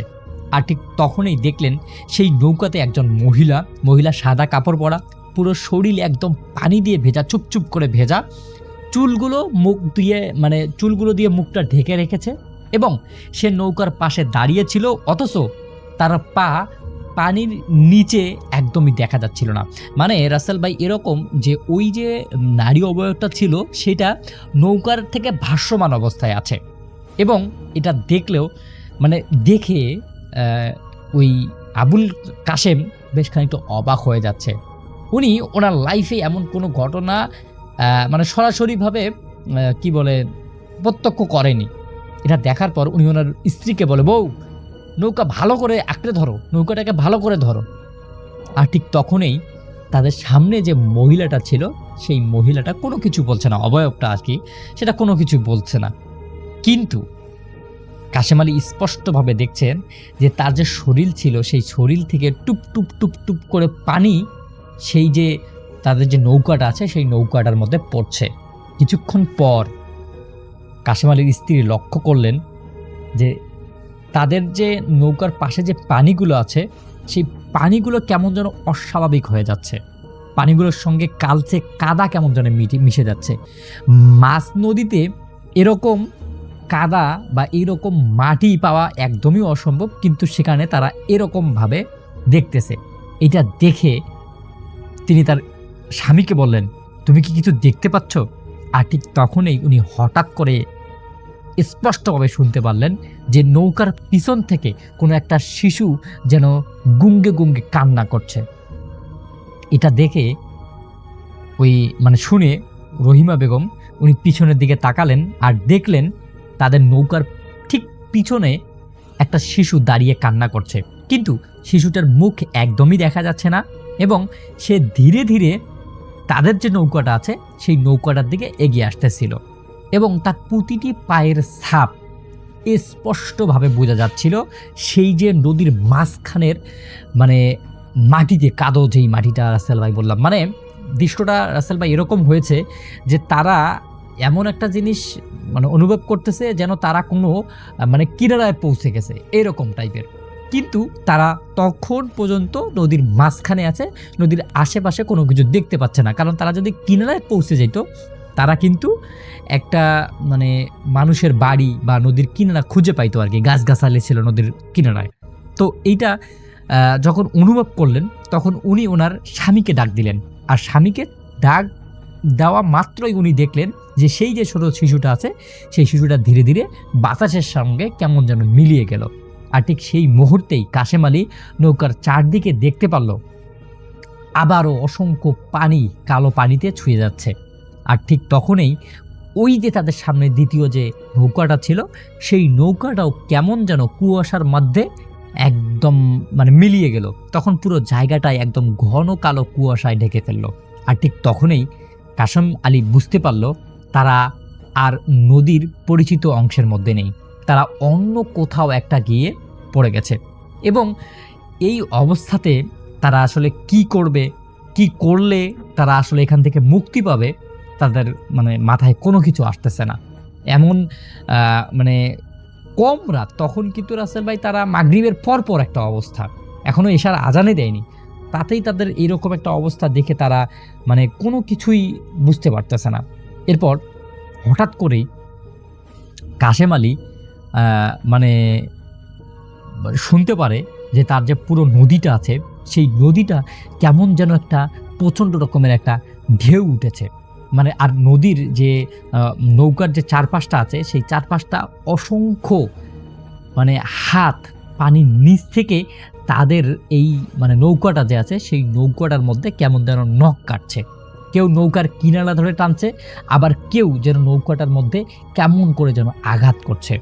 এরপর কাশেম আলী মানে কি করবে কোনো কিছুই উনি বুঝতে পারছে না, এবং হঠাৎ করে তিনি অনুভব করলেন নৌকার মধ্যে প্রচণ্ড রকমের স্রোত এসে জোরে জোরে বাড়ি খাচ্ছে। কয়েক সেকেন্ডের মধ্যে পুরো মানে জায়গাটা কেমন যেন একটা ভয়ানক দৃশ্য মানে ভয়ানক সৃষ্টি হয়ে গেল। তারা এমন একটা জায়গায় চলে আসছে, মনে হচ্ছে যে এটা নদীর কোনো অংশ না, নদী থেকে একটা বাইরের অংশ। কি করবে, কোন দিকে গেলে তারা আসলে কিনারা পাবে, বা কোন দিকে আসলে তাদের যাওয়া উচিত, এই কোনো কিছুই উনি মানে উপলব্ধি করতে পারছে না। তখন হঠাৎ করেই তার স্ত্রী খুব জোরে একটা চিৎকার করে ওঠে আর বলে, পিছনের দিকে তাকান। আর ঠিক যখনই উনি পিছনের দিকে তাকান তখন উনি স্পষ্টভাবে রাসেল ভাই দেখতে পারেন যে কোনো একটা সাদা অবয়ব তাদের পিছন থেকে মানে তাদের দিকে কেমন যেন মানে তাকিয়ে আছে একটা টাইপের। তো এই অবস্থাতে উনি কোনো কিছু বুঝতে পারতেছে না, কি করবে কিছুই বুঝতে পারতেছে না। আর ঠিক তখনই কাশেম আলী জানেন যে আসলে এই অবস্থা বা এইরকম ভয়ানক অবস্থাতে কি করতে হবে। কারণ ওনার বাবা একদিন ওনাকে বলেছিল, যদি মাছ নদীতে বা নদীতে কোনো রকমের সমস্যা হয়, কোনো দিন কেউ আটকে ধরে বা নৌকা আটকে যায়, তখন যেন উনি নদীর পানি দিয়ে উজু করে আজান দেন। আর ঠিক তখনই এই মানে এই কথাটা ওনার মনে পড়ার সাথে সাথেই উনি সাথে সাথে উজু করে উনি একটা মানে কেবলার দিকে একটা নির্ধারণ করে খুব জোরে আজান দিতে শুরু করেন। আর আজানটা শেষ না হতে হতেই উনি দেখতে পারেন যে তাদের সামনে যে কুয়াশা বা এই এতক্ষণ থেকে অনেক কাহিনী টাইনি হচ্ছে, এই সব কিছু যেন নিমিষের মধ্যেই একদম উদাও হয়ে গেল। এবং সাথে সাথেই উনি দেখলেন যে ওনারা একটা কিনারার মধ্যে পৌঁছে গেছেন। আশেপাশে কোনো ঘর বাড়ি নাই, কোথায় কি আছে না আছে কোনো কিছুই উনি দেখতে পাচ্ছেন না। আর ঠিক তখনই উনি কি করবে এটা বুঝতে পারতেছিল না। আর তখনই ওনার স্ত্রীকে বলে যে কোনো চিন্তা করো না, আমি তোমাকে ঠিকঠাকভাবেই নিয়ে যাব, তুমি জাস্ট আমাকে একটু সময় দাও। তখন আবুল কাশেম মিয়া বিসমিল্লা বলে ওনার যে দ্বিতীয় যে বৈঠাটা, সাধারণত রাসেল ভাই প্রত্যেক মাঝিরাই তাদের একটা ব্যাকআপ রাখে, দ্বিতীয় আরেকটা তার একটা বৈঠা ছিল, সেই বৈঠাটা নিয়ে উনি মানে আন্দাজ মতো আর কি, ওনার একটা তো আইডিয়া আছে যে আসলে উনি কোনো কিনারায় পৌঁছে গেলে সেই কিনারা থেকে অপর কিনারায় যদি পৌঁছতে চায় তাহলে তাকে কিভাবে চলতে হবে। কারণ নদীর মানে নৌকা চালাতে চালাতে ওনার তো একটা অভিজ্ঞতা হয়ে গেছে। আর ঠিক সেইভাবে উনি যখন চালাতে চালাতে উনি দেখেন যে উনি ঠিক নদীর অপর কিনারায় পড়ে গেছেন, কিন্তু এই জায়গাটা ওদের বাড়ি থেকে, ওদের যেই বাড়িটা ছিল সেই বাড়িটা থেকে প্রায় 3-4 কিলোমিটার দূরে ওনারা পৌঁছে গেছেন। আর ঠিক তখনই উনি আর কোনো কিছু না করে সেখানেই ওই কি বলে নৌকাটা কোনো একটা গাছ বা কোনো কিছুর সাথে তার দড়ি যে ছিল সেই দড়ি দিয়ে বেঁধে রাখেন এবং ওনার স্ত্রীকে নিয়ে বাড়ির দিকে হাঁটা শুরু করেন।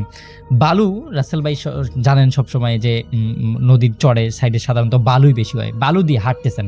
তো হাঁটতে হাঁটতে হঠাৎ করেই পিছন থেকে উনি একটা শব্দ শুনতে পারেন। ঠিক শব্দটা এরকম, আবুল কাশেম আজকে তো বেঁচে গেলি, তোকে আরেকদিন দেখে নেব। তখন আবুল কাশেম বুঝতে পারে যে তার পিছনে হয়তো কোনো একটা অশুভ শক্তি মানে তার পিছু নিয়েছিল। কিন্তু রাসেল ভাই আবুল কাশেম এগুলোকে কোনো পাত্তা না দিয়ে উনি পেছনের দিকে না ফিরে একদম সরাসরি করে বাড়িতে ফিরে আসেন। এবং বাড়িতে ফিরে এসেই উনি সর্বপ্রথম নামাজ পড়েন, শুকরিয়া আদায় করেন এবং ওনার স্ত্রীকে পানি উনি আর কি নিজেই পানি পাড়া খাওয়ান। এবং পরদিন সকালে উনি ওনার স্ত্রীকে নিয়ে হুজুরের কাছে যান। হুজুরের কাছে গিয়ে সম্পূর্ণ ঘটনাটা বললে হুজুর বলে যে সাধারণত এরকম তুমি তো ভালোই করে জানো যে নদীতে সাধারণত এরকম জিন ভূত থাকে, হয়তো এরকম কোনো জিন বা অশুভ আত্মা তোমাদেরকে আটক করেছিল। যাই হোক, আমি একটা তাবিজ দিয়ে দিচ্ছি, দুইটা তাবিজ দেয় আর কি রাসেল ভাই। ওই দুইটা তাবিজ দুটো আমাকে দেখিয়েছে। তো এই তাবিজ দুটো লাগার পর থেকে আবুল কাশেম ভাই অনেক দিন আর কি এই নৌকা চালিয়েছে, অনেক দিন ওনার নৌকা চালার এক্সপেরিয়েন্স, এই এক্সপেরিয়েন্সে আর কোনো দিন উনি এরকম কোনো কিছু পাননি। তো রাসেল ভাই এটাই ছিল একটা নৌকার এবং মাঝির ঘটনা। যদি ঘটনাটা ভালো লাগে তাহলে অবশ্যই শেয়ার করবেন। আসসালামু আলাইকুম।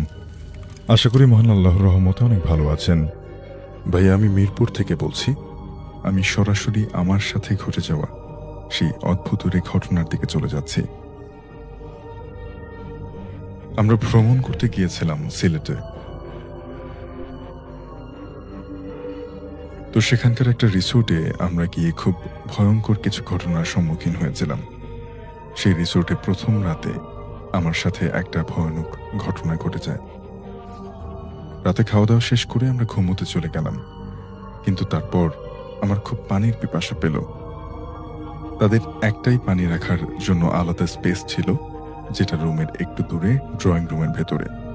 সাধারণত পানিটা খাটের পাশে রাখলেও আমার কষ্ট করে সেখানে গিয়ে নিতে হয়েছে, কারণ আমার খাটের পাশে পানির পাত্রে পানি শেষ হয়ে গিয়েছিল।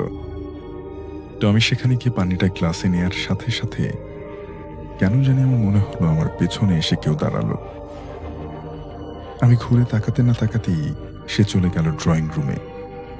আমি পুরোপুরি স্পষ্ট দেখেছি যে কেউ একজন ড্রয়িং রুমের দিকে গিয়েছে। কিন্তু শাফিন ভাইয়া, এর কিছুক্ষণ পরই আমাদের ড্রয়িং রুমের সেই স্লাইডিং ডোরটা বন্ধ হয়ে যায়। স্লাইডিং ডোরটা বন্ধ হয়ে যাওয়ার পর আমি সাহস করে সেই দরজাটা খুলে ভেতরে কি আছে সেটা দেখার জন্য উদ্গ্রীব হয়ে পড়ি। স্লাইডিং ডোর অর্থাৎ বারান্দাতে আমরা যে ধরনের দরজা দেখে থাকি, অনেক সময় থাই গ্লাস দিয়ে বানানো হয়ে থাকে, এরকম একটা দরজা। যেহেতু তারা একটা রিসোর্টে ছিল, তাই ড্রয়িং রুমের মাঝখানেও সেই স্লাইডিং ডোরটি ছিল। আমি সেই স্লাইডিং ডোরটা সরিয়ে ভেতরে প্রবেশ করতেই দেখি সাদা কাপড় পরা একজন মহিলা সেখানে বসে কান্না করছে। আমি এই দৃশ্য দেখে রীতিমতো আমি কোনো ভাষা খুঁজে পাচ্ছিলাম না যে এখানে একজন মহিলা কোত্থেকে আসবে। আমি নিশ্চিত হয়ে গিয়েছিলাম এটা কোনো ভূত হবে। আমি সেখান থেকে একটা চিৎকার করে আমার বন্ধুদের রুমের দিকে ছুটে যাই। কিন্তু প্রত্যেকটা রুমে আমি যাচ্ছিলাম আর আমি এক এক করে মনে হচ্ছিল আমার বাঁচার এক একটা অবলম্বন হারাচ্ছিলাম। আমি প্রত্যেক রুমে যাচ্ছি আর দেখছি প্রত্যেকটা রুম ফাঁকা। আমার বন্ধুরা সবাই একসাথে কোথায় চলে গেল সেটা আমার মাথায় কোনো কিছুতেই কাজ করছিল না। আমি প্রচন্ড ভয়ে তখন মৃত্যুর প্রহর গুনছি, এমন একটা অবস্থা। এই অবস্থাতেও নিজেকে বাঁচার জন্য শেষ চেষ্টা করতে আমি আবার ড্রয়িং রুমের দিকে গেলাম, দেখার জন্য যে সেখানে সেই ভূত বা অশরীরী আছে কিনা।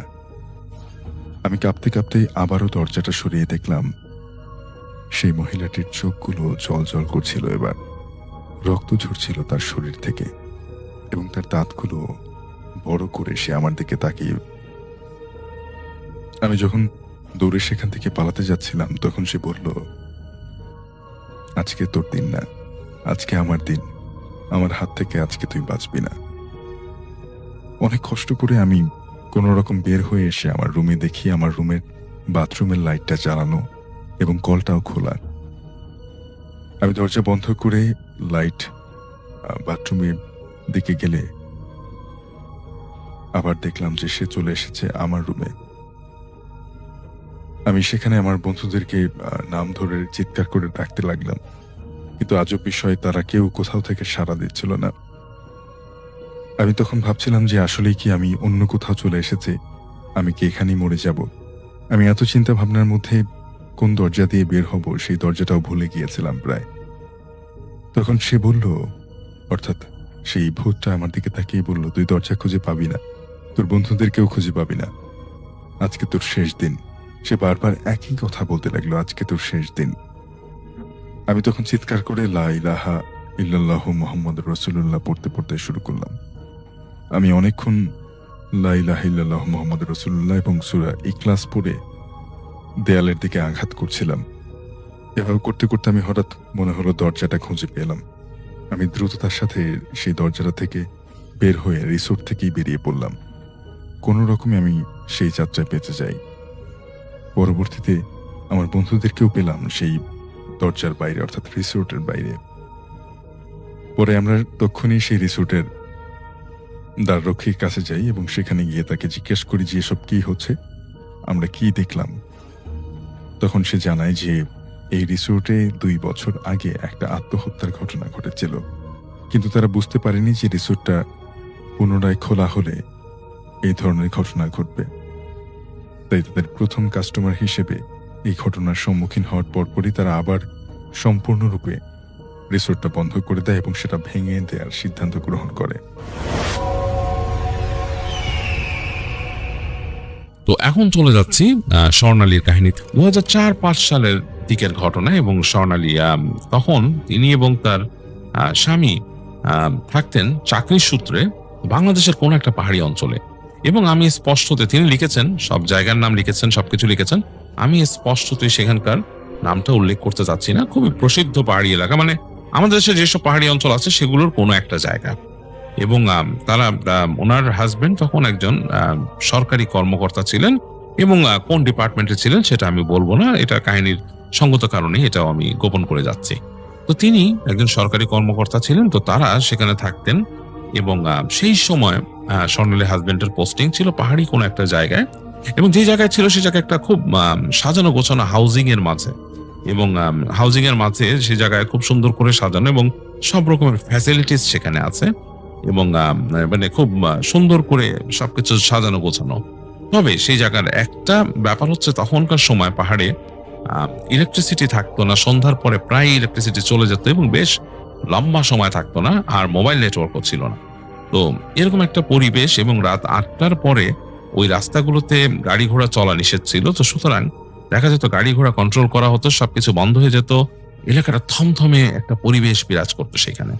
এবং মানুষ যারা ওখানে যারা গিয়েছেন, যারা ওই সময়টায় গিয়েছেন 2004-5 সালে, আমি আমার যাওয়ার একটা সৌভাগ্য হয়েছিল। সেই সময় আমি যখন বিদেশ থেকে আসি তখন আমি গিয়েছিলাম বেড়াতে। আমার বাবা চাকরির সূত্রে ওখানে ছিলেন এবং সেখানে কাছাকাছি যাওয়া পড়েছিল আমার। এবং তখন আমি দেখেছি আসলেই মোবাইলে নেটওয়ার্ক নেই এবং সন্ধ্যার পরে ইলেকট্রিসিটি আসলে একটা সমস্যা। এবং যেখানকার কথা স্বর্ণালী লিখেছে সেই জায়গাতেও আমি গিয়েছি, সেখানেও কিন্তু আসলে এখন অনেকটাই আধুনিক হয়ে গিয়েছে, এখন আর আপনারা বুঝতে পারবেন না তখনকার সাথে, মানে রাত দিন তফাৎ এখন। যাই হোক, তো পরিবেশটা বলার কারণ হচ্ছে যে আপনাদের বোঝার সুবিধার্থে, এবং স্বর্ণালীও খুব সুন্দর করে বর্ণনা দিয়েছেন সেখানে, যে তাদের যেইখানে তারা থাকতো, যেই হাউজিং এ থাকতো, সেই হাউজিং এও ইলেকট্রিসিটি প্রায় থাকতো না। এবং হাউজিংটা যদিও বর্তমানে অনেক অ্যাডভান্স হয়ে গেছে, কিন্তু তখনকার সময় বেশ এলিমেন্টারি পর্যায়ে ছিল, মানে তখন সেখানে এতটা সুযোগ সুবিধা ছিল না, আর বিদ্যুৎ থাকতো না। তো সন্ধ্যার পর যেটা হতো যে দেখা যেত রাত 8টা-9টার পরে পুরোপুরি শুনশান নীরব হয়ে যেত। শুধু আপনারা পাহাড়ি অ্যাম্বিয়েন্ট সাউন্ড ছাড়া, যে অ্যাম্বিয়েন্ট যে সাউন্ডটা পাবেন পাহাড়ের, ঝিঝি পোকা ডাকছে বা কোনোরকম রাতের সাউন্ড, রাতের কোনো কিছু ডাকছে, এরকম শব্দ ছাড়া, প্রাকৃতিক শব্দ ছাড়া আসলে আপনারা আর কিছু পাবেন না আর কি, এরকম একটা ব্যাপার সেখানে ছিল। যাই হোক, যেদিনকের কাহিনী সেদিন ছিল মাঘী পূর্ণিমা। এবং সেই মাঘী পূর্ণিমা হওয়ার কারণে দেখা গেছে যে মানে খুব সুন্দর একটা চাঁদ উঠেছিল আকাশে, এবং বেশ বড় চাঁদ চারিদিকে ধুয়ে দিচ্ছিল চাঁদের আলো। মানে সন্ধ্যা হতেই চাঁদের আলোতে চারিদিকে একদম ধুয়ে যাচ্ছিল। এবং দূরে সেখানে বুদ্ধদের প্যাগোডা ছিল, এবং সেখানে তাদের সেই সব সেখানকার যে তারা প্রার্থনা সঙ্গীত যারা করছিল, এবং এই খুব সুন্দর একটা মানে এনভায়রনমেন্ট তৈরি হয়েছিল। আর তখন স্বর্ণালী আবার, তখন যেহেতু ইলেকট্রিসিটি থাকতো না, সন্ধ্যার পরে সে মোম জ্বালিয়ে ঘরে বসে থাকতো বেশিরভাগ সময়। এবং সেই সময়টাতে তার হাজবেন্ড আবার পড়াশোনার একটা কাজে ব্যস্ত ছিল, তাদের একটা কোর্স ছিল সামনে। তো সে স্বর্ণালী হাজবেন্ড তার ফ্রেন্ডদেরকে নিয়ে, তাদের যে একটা ডাইনিং ছিল, তাদের সেখানকার একটা ডাইনিং রুম ছিল, ডাইনিং হল ছিল, আর সেই ডাইনিং হলে উনি স্টাডি করতেন। সেখানে শুধু জেনারেটরের লাইন ছিল, রাত পর্যন্ত, রাত 11টা-12টা পর্যন্ত সেখানে তারা স্টাডি করতেন, এবং তখন পর্যন্ত সেখানে লাইট জ্বলতো। তো এই সময়টাতে স্বর্ণালী থাকতো বাসায়, এবং সে মোম জ্বালিয়ে বসে বসে গল্পের বই পড়তো, এবং সেখানে বসে বসে মাঝে মাঝে বারান্দায় যেয়ে দেখতো বাইরে। তো ওই দিন যেহেতু মাঘী পূর্ণিমা, খুব সুন্দর প্রার্থনা সঙ্গীত হচ্ছে এবং চাঁদের আলো তো ধুয়ে গেছে চারিদিক। স্বর্ণালী বারান্দায় বসে বসে দেখছিল সেই প্যাগোডার দূরের এগুলো শুনছিল এবং প্যাগোডার অংশ সম্ভবত দেখা যেত সেখান থেকে, যে চাঁদের আলো পড়াতে ঝিকমিক করছিল জায়গাটা। তো খুব সুন্দর লাগছিল তার কাছে। তো এর মাঝে সে হঠাৎ খেয়াল করে যে রুমের যে মোম যেটা ছিল সেটা আস্তে আস্তে নিভে গেল। তো তার মানে ঘর অন্ধকার হয়ে গেছে। তো সে দ্রুত চিন্তা করলো যে ঘর একদম অন্ধকার আর সে তো বাসায় একা। তো চিন্তা করলো যে আমি যে মোমটা জ্বালিয়ে দিই। তো সে বাসায় ঘরে ঢুকলো। ঘরে ঢুকেই যখন মোমের দিকে যাচ্ছে তখন হাতে লেগে আস্তে করে গ্লাসটা পড়ে গেল। গ্লাস পড়ে ঠাস করে ভেঙে একদম চুরমার হয়ে গেল। তো অন্ধকারে ঘরের ভেতরে দেখা যাচ্ছে না ভালো। তো স্বর্ণালী চেষ্টা করলো পা টিপে টিপে সামনে যাওয়ার। তো যখন সে পা টিপে টিপে সামনে যাচ্ছে হঠাৎ প্রচন্ড ব্যথা করে উঠলো পায়ের তলে, কারণ পুরো গ্লাসের যে বটম অংশটা, নিচের অংশটা সেখানে পড়েছিল কিছু শার্প মানে শার্প নেল, গ্লাসের যে ধারালো শার্প নেল গুলো সেগুলো উঠেছিল সেখানে এবং পুরো পায়ে ঢুকে গেছে। তো প্রচন্ড ব্যথা পেল সে এবং কোনো মতে সেটা হাত দিয়ে টেনে বের করে সে খোঁড়াতে খোঁড়াতে চলে গেল। বুঝতে পারছে রক্তে ভেসে যাচ্ছে জায়গাটা, প্রচন্ড রক্ত বেরোচ্ছে। তো সে যে সেখানে তাদের একটা ইন্টারকম ছিল, তাদের যে তার বাসা থেকে একটা ইন্টারকম ছিল সেই পর্যন্ত, তাদের যে ডাইনিং হল পর্যন্ত। তো সেখানে সে ফোন করলো তার হাজবেন্ডকে ইন্টারকম দিয়ে। তার হাজবেন্ড ধরে বললো যে আচ্ছা আমি আসতেছি। তো স্বর্ণালী বসে থাকলো, এর মধ্যে তার হাজবেন্ড আসলো। এসে তারা হাজবেন্ড দেখলো যে পা তো অনেক কেটে গেছে। তো সে মোটামুটি সে মোমের আলোয় আর ফ্ল্যাশ লাইট জ্বালিয়ে পাটা মোটামুটি একটা তারা রুমাল টুমাল দিয়ে ব্যান্ডেজ করলো। তো তারপরে বললো যেহেতু অনেকটাই কেটে গেছে, ফাঁকা হয়ে গেছে, আমার মনে হয় তাদের ওখানে একটা ইমার্জেন্সি মেডিকেল ফ্যাসিলিটি ছিল সেখানে, যে বললো যে আমরা যদি ওখানে নিয়ে যেতে পারি তাহলে মনে হয় তোমার এটা ভালো হবে, দেখি কি করা যায়। তো এটা বললো যে যাবা ওখানে? তো বললো যে যাবো, কিন্তু এখন তো রাত হয়ে গেছে। রাত তখন প্রায় 11টার বেশি, রাত 11:30 মতো বাজে। তো এই সময় তাদের যে গাড়ি ড্রাইভার নাই সেখানে, এবং বেরোতে ওই জায়গায় অনেক রেস্ট্রিকশন ছিল, বিভিন্ন জায়গায় চেকপোস্ট আছে। তো তারপর বললো তাহলে এখন গাড়ি তো বের করা যাবে না, এক কাজ করি, গাড়ি বের করলো রাস্তার মধ্যে চেকপোস্টে ধরলো, অনেক জিজ্ঞেস করবে, তো এক কাজ করি আমরা হেঁটে হেঁটে যাই। বলে ঠিক আছে। তো স্বর্ণালী বলল যে লিখেছে যে সে তার পায়ে ব্যথা থাকা সত্ত্বেও তার এই কাটার কথা মনে নাই, তার মাথায় অ্যাডভেঞ্চার ঘুরছে যে এই যে চাঁদের আলোতে বাইরে বেরোতে পারবে, হাঁটতে পারবে, এটাই তার কাছে একটা অ্যাডভেঞ্চারাস ব্যাপার লাগছিল। তো তিনি বললেন যে চলো তাহলে। তার হাজবেন্ড তাকে নিয়ে বের হলো এবং তারা দুজন, স্বর্ণালী মোটামুটি তার হাজবেন্ডকে ধরে ধরে হাঁটছে, যেহেতু পা কাটা। তো তারা মোটামুটি তাদের যে হাউজিং থেকে বেরোলো, বেরোয় হেঁটে মেন রোডে পড়লো। তো মেন রোড দিয়ে হেঁটে যাচ্ছে। তো যেতে যেতে বেশ খানিকটা দূরে যাওয়ার পরে একটা জায়গায় একটা বাঁক আছে, সেই বাঁকের মোড়ে একটা টিলা, এবং সেই টিলাটা ঘুরে গেছে ইংরেজি অক্ষরের মতো সামনের দিকে আটকানো। তো দেখলো যে তাদের যে যেতে হবে মেডিকেল ফ্যাসিলিটি সেটাও একটা টিলার উপরে, এবং সেখানে যেতে গেলে ওই ইউ ঘুরে তারপর সামনে যে তারপর সিঁড়ি দিয়ে উঠতে হবে বেশ খানিকটা। আর যদি এই পাশে আরেকটা ছোট্ট সিঁড়ি আছে, সেই সিঁড়ি দিয়ে যদি উঠে যায়, মানে তাদের হাতের ডান দিকে সেই টিলা, দূরের টিলাটা পর্যন্ত যাওয়া লাগবে না, সেখান থেকে একটা ছোট সিঁড়ি আছে, সেই সিঁড়িটা দিয়ে একটা মসজিদ আছে ছোট, সেই মসজিদের পাশ দিয়ে উঠে খুব দ্রুতই চলে যাওয়া যায় সে মেডিকেল ফ্যাসিলিটিতে। তো তখন স্বর্ণালী হাজবেন্ড বললো যে চলো আমরা এদিক দিয়ে উঠে যাই, তাহলে সুবিধা হবে আমাদের এতটা ঘুরে ওই পর্যন্ত যাওয়া লাগবে না। বললো আচ্ছা চলো। তো যাচ্ছে, তারা সিঁড়ির কাছে আসলো, এসে স্বর্ণালীকে তার হাজবেন্ড আগে যেতে দিল, কারণ যেহেতু টিলা পা কাটা, তিনি পেছনে পেছনে আসছেন।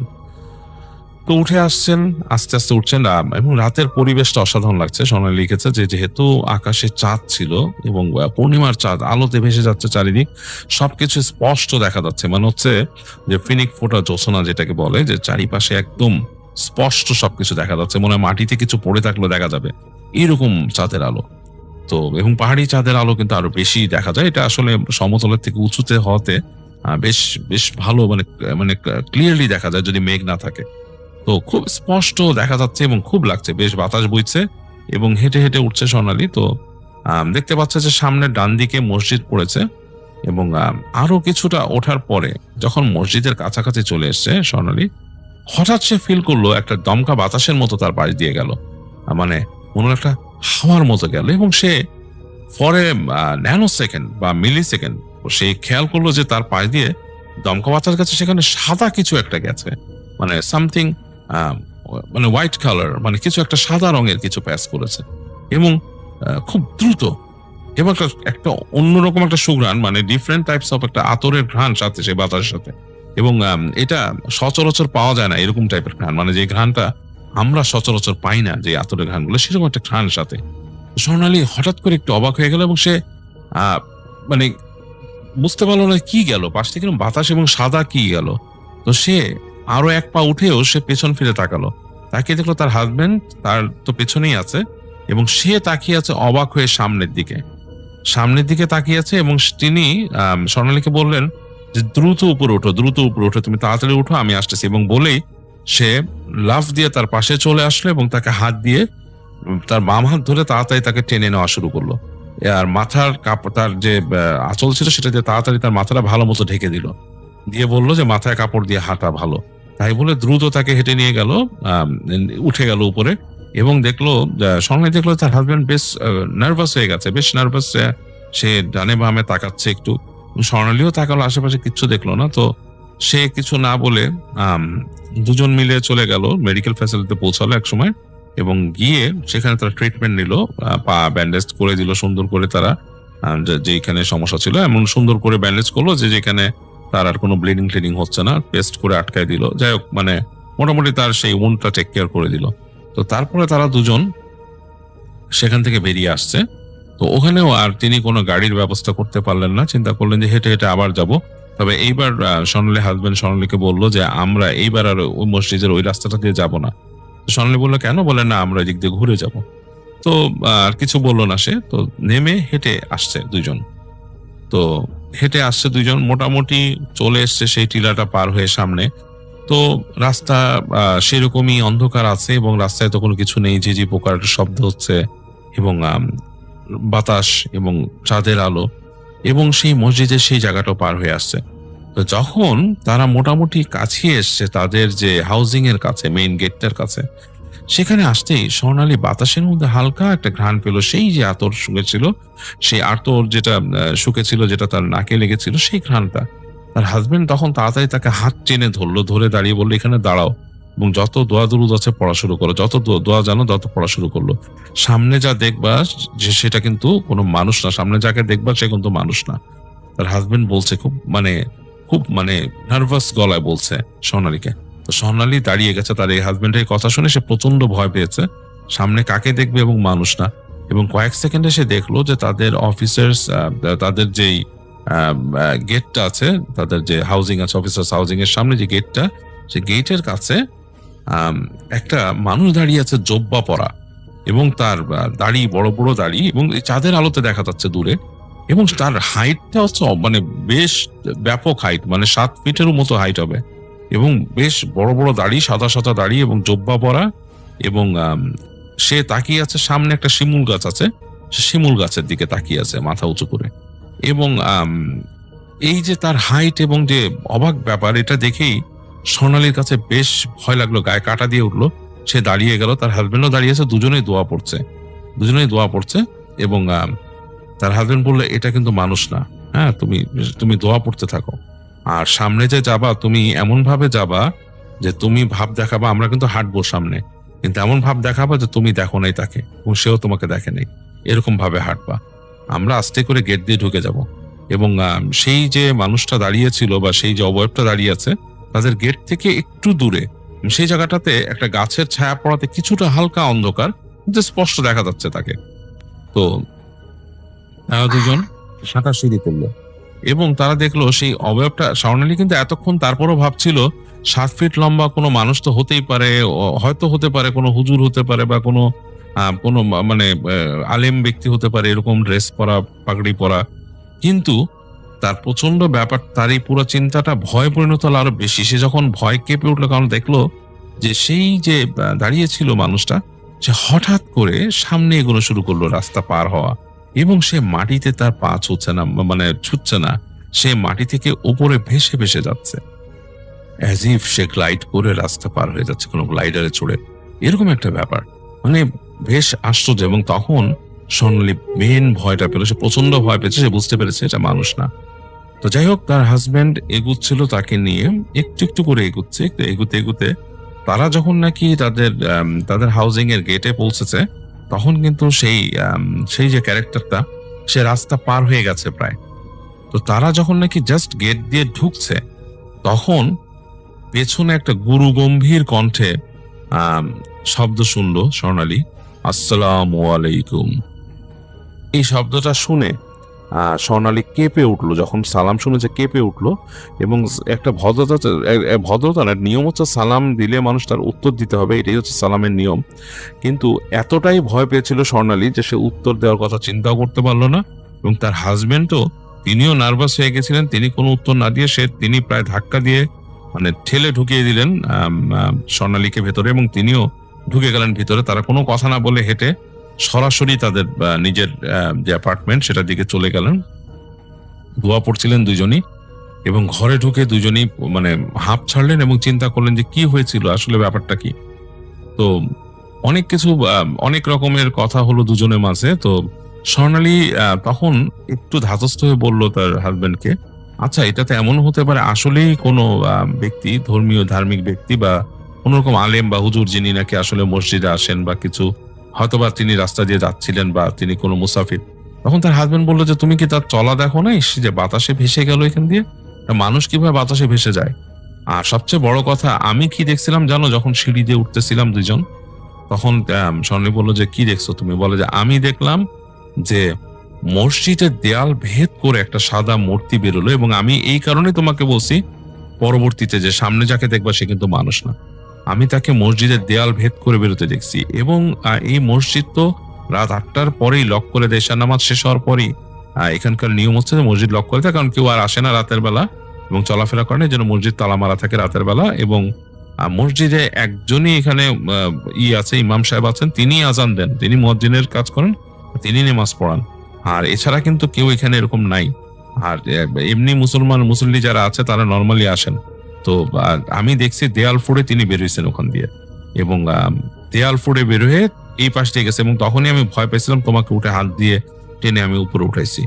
এবং পরবর্তীতে এই কারণে আমি যখন তাকে দেখছি তখন বলছি যেটা কিন্তু মানুষ না।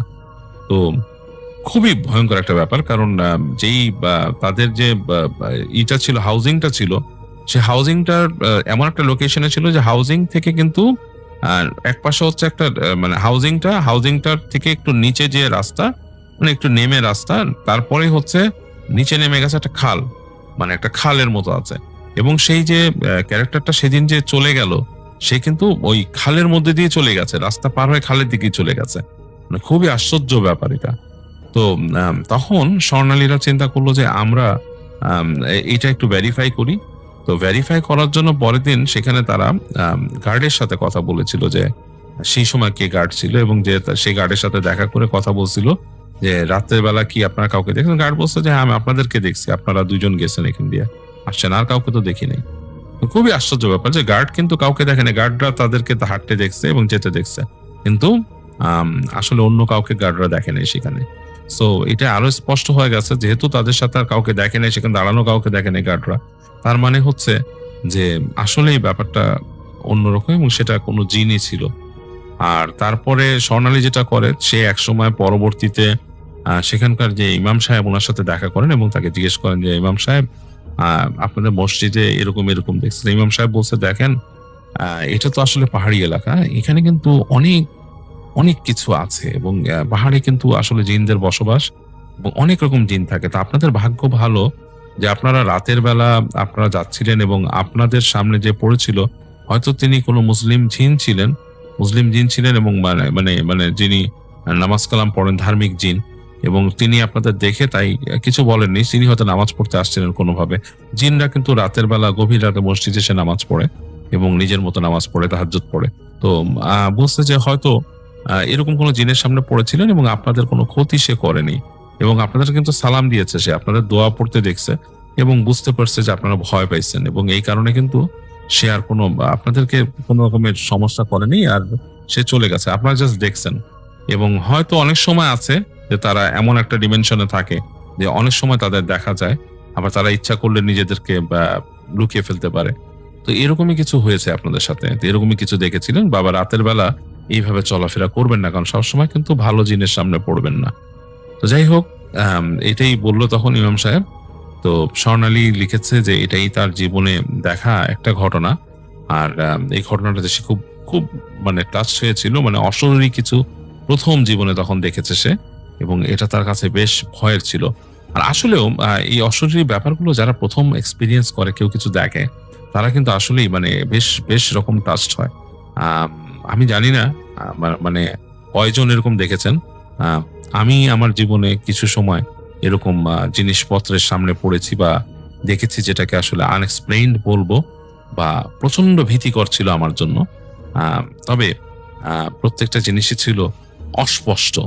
আমি স্পষ্ট তো এরকম কিছু দেখিনি, যা দেখেছি অস্পষ্ট দেখেছি, এবং অবয়ব, কালো অবয়ব, এবং সেই এতটাই অন্ধকার অবয়ব যে অন্ধকারটা অন্ধকারের মধ্যে আরো অন্ধকার, এরকম অবয়ব, এবং স্পষ্টত যেটা দেখা মনে হচ্ছিল মানুষের মতো শেপ। আমি তো বলেছি আপনাদের, হয়তো আমি সেই ঘটনা আরেকদিন আপনাদের জন্য নিয়ে আসবো। এটা হয়তো আগে শেয়ার করা হয়েছে রেডিওতে। আপনারা অনেকে আমাকে লিখছেন যে আপনারা পুরনো ঘটনা আবার শুনতে চান, রেডিওতে শেয়ার করা কাহিনীগুলো আবার চান। তো আমি চেষ্টা করব আমার জীবনে যেগুলো ঘটেছিল সেগুলো আমি আবার নিয়ে আসার জন্য, আপনাদের জন্য চেষ্টা করব। যখন সময় হবে নিয়ে আসবো, নতুন কাহিনী বলার ফাঁকে সেরকম কাহিনীও নিয়ে আসবো। তবে এরকম জিনিস কিন্তু আমি দেখেছি। আমাকে অনেকেই প্রশ্ন করেন। আমি খুব গত বছরে গিয়েছিলাম যে কোনো একটা বাইক অ্যাক্সেসরিজের দোকানে, সেখানে আমাকে একদিন জিজ্ঞেস করছিলেন যে ভাই, ভূত কি দেখেছেন কখনো? আমি বলেছি ভূত দেখিনি, তবে এমন কিছু দেখেছি যেটা আসলে ভূত না, সেটা জিন হতে পারে, সেটা কোন রকম জিনি মানে জিন হতে পারে না, সেটা জিনি, কোন রকমের জিন। এবং যেটা ছিল আমার চোখে পড়া খুবই ভয়ের একটা ব্যাপার, আমার কাছে ভয় লেগেছে। অন্ধকার ঘরে একটা মানুষের অবয়ব, যেই অবয়বটা অন্ধকারের চেয়ে অন্ধকার, এবং সে হেঁটে হেঁটে আপনার দিকে আসছে, এটা কিন্তু বেশ ভয়ের একটা এক্সপিরিয়েন্স। তো এরকম জিনিস কিন্তু আমার সাথে ঘটেছে। আসসালামু আলাইকুম প্রিয় লিসেনার্স, আশা করছি আপনারা সবাই ভালো আছেন। প্রিয় লিসেনার্স, আমাদের আজকের এই এপিসোডটির মাধ্যমে আমি আপনাদেরকে বেশ কয়েকটি ভয়ানক ঘটনা শোনানোর চেষ্টা করেছি, যে ঘটনাগুলো আপনাদের সামনে উপস্থাপন করেছেন আমাদের সবার আরজে রাসেল, আরজে বাবু ভাই, আরজে শাফিন ভাই, আরজে আফনান ভাই সহ ডক্টর আলিফ, এবং আপনাদের সবার প্রিয় আরজে শাফিন ভাইও বেশ কয়েকটি ভয়ানক ঘটনা কিন্তু শেয়ার করেছে। প্রিয় লিসেনার্স, আমি শাকিল আহমেদ বেশ কয়েকটি ঘটনা কিন্তু আপনাদের সামনে উপস্থাপন করেছি। এই ঘটনাগুলোর মধ্য থেকে কোন ঘটনাটি, কার ঘটনাটি, কোন রিলেটেড ঘটনাটি আপনার কাছে সব থেকে বেশি ভয়ানক লেগেছে, আপনার কাছে ভালো লেগেছে বলে মনে হচ্ছে, সেটি কিন্তু অবশ্যই জানিয়ে যাবেন আমাদের কমেন্ট সেকশনে। দর্শক, আমাদের ঘটনাগুলো কিন্তু অনেক কষ্ট করে আমরা বাছাই কাছাই করে শুধুমাত্র আপনাদের জন্য বেস্ট ইমেল স্টোরিগুলো রেডি করে থাকি। যেই ইমেল স্টোরিগুলো আপনারা শুনতে চেয়েছিলেন মাছ ধরার ঘটনা, শুনতে চেয়েছিলেন গ্রামের ঘটনা, শুনতে চেয়েছিলেন মর্গের ঘটনা, এবং অনেকেই শুনতে চেয়েছিলেন অ্যাম্বুলেন্সের ঘটনা। প্রিয় লিসনার্স, আমরা কিন্তু আজকের এপিসোডের মধ্যে অনেক কয়েকটি ঘটনা দিয়েছি। এই ঘটনাগুলো কিন্তু অনেকগুলো ঘটনাকে, অনেকগুলো কাহিনীকে কেন্দ্র করে ছিল, এবং এইগুলোর মধ্যে সর্বপ্রথম যে ঘটনাটি আমরা দিয়েছি এটি একটি জেলের রিলেটেড ঘটনা, একজন মাঝির ঘটনা। দর্শক, এই ঘটনাগুলো কিন্তু আপনাদের সামনে মানে উপস্থাপন করার জন্য আমরা যাদের ঘটনাগুলো নেই, তারা কিন্তু আপনাদের সামনে যেই ঘটনাগুলো উপস্থাপন করে, এই ঘটনাগুলো কিন্তু অনেক ভয়ানক, অনেক মিস্টোরিয়াস ঘটনা। প্রিয় লিসেনার্স, এই ঘটনাগুলো আপনাদের কাছে কেমন লাগলো, এবং আমাদের আজকের এই এপিসোডের আজকের কোন ঘটনাটি সব থেকে বেশি মিস্টোরিয়াস ছিল বলে আপনার মনে হচ্ছে, সেটা কিন্তু অবশ্যই জানিয়ে যাবেন। এবং যারা যারা আমাদের আজকের এই এপিসোডে নতুন এসেছেন এবং নতুন এই হরহর স্টোরিগুলো শুনতেছেন, তাদের কাছে আমি রিকোয়েস্ট করব, আপনি যদি সত্যিকারের একজন হরহর লাভার হয়ে থাকেন, আপনাকে যদি বেস্ট ইমেল স্টোরিগুলো ভালো লাগে, তাহলে অবশ্যই আপনি রাইট জায়গায় এসেছেন। আমরা আমাদের এই চ্যানেলটির মাধ্যমে শুধুমাত্র বাছাই করা সেরা ভয়ানক ঘটনাগুলোই আপনাদের জন্য এপিসোড আকারে প্রকাশ করি। আপনারা যদি আমাদের চ্যানেলটি ভিজিট করেন, তাহলে আমাদের চ্যানেলটির মধ্যে দেখতে পারবেন যে আমরা কিন্তু সব থেকে ভয়ানক ঘটনাগুলো, আপনারা যে ঘটনাগুলো শুনতে চান সেই ঘটনাগুলো অনুযায়ী আমরা এপিসোড সাজিয়ে রেখেছি। আপনারা চাইলেই সেগুলো শুনতে পারেন খুব সহজেই। আর যারা যারা আমাদের ভিডিওগুলো দেখেন কিন্তু চ্যানেলটিকে সাবস্ক্রাইব করে রাখেননি, আমি তাদের কাছে রিকোয়েস্ট করব, অবশ্যই চ্যানেলটিকে সাবস্ক্রাইব করবেন, পাশে আসা বেল আইকন বাটনটি অন করে রাখবেন, তাহলে খুব সহজেই আমাদের ভিডিওগুলো প্রতি রাত্র 10টার সময় আপনার কাছে পৌঁছে যাবে। তো প্রিয় লিসেনার্স, আমাদের আজকের এই এপিসোডটি ছিল এতটুকুই, আমরা এখনই শেষ করে দিব। শেষ করার আগে ছোট্ট করে একটা রিকোয়েস্ট থাকবে, অবশ্যই আমাদের এই ছোট্ট চ্যানেলটিকে সাপোর্ট করবেন, চ্যানেলটিকে সাবস্ক্রাইব করবেন, ভিডিওগুলোতে লাইক করবেন, কমেন্ট করবেন এবং এই ভিডিওগুলো আপনার যে সমস্ত বন্ধু বান্ধব ভয়ানক ঘটনাগুলো পছন্দ করে তাদের কাছে শেয়ার করবেন। তো আজকের মতো আপনাদের কাছ থেকে বিদায় নিচ্ছি, কিন্তু আগামীকাল ঠিক রাত 10টার সময় আবারও আপনাদের সঙ্গে দেখা হচ্ছে অনেকগুলো বাছাই করা সেরা ভয়ানক ঘটনা নিয়ে ইনশাআল্লাহ। ততক্ষণ পর্যন্ত আপনারা সবাই ভালো থাকবেন, সুস্থ থাকবেন। আপনাদের সবার মঙ্গল এবং সুস্বাস্থ্য কামনা করে আমি শাকিল আহমেদ আজকের মতো আপনাদের কাছ থেকে বিদায় নিচ্ছি। সবাই ভালো থাকবেন। আল্লাহ হাফেজ।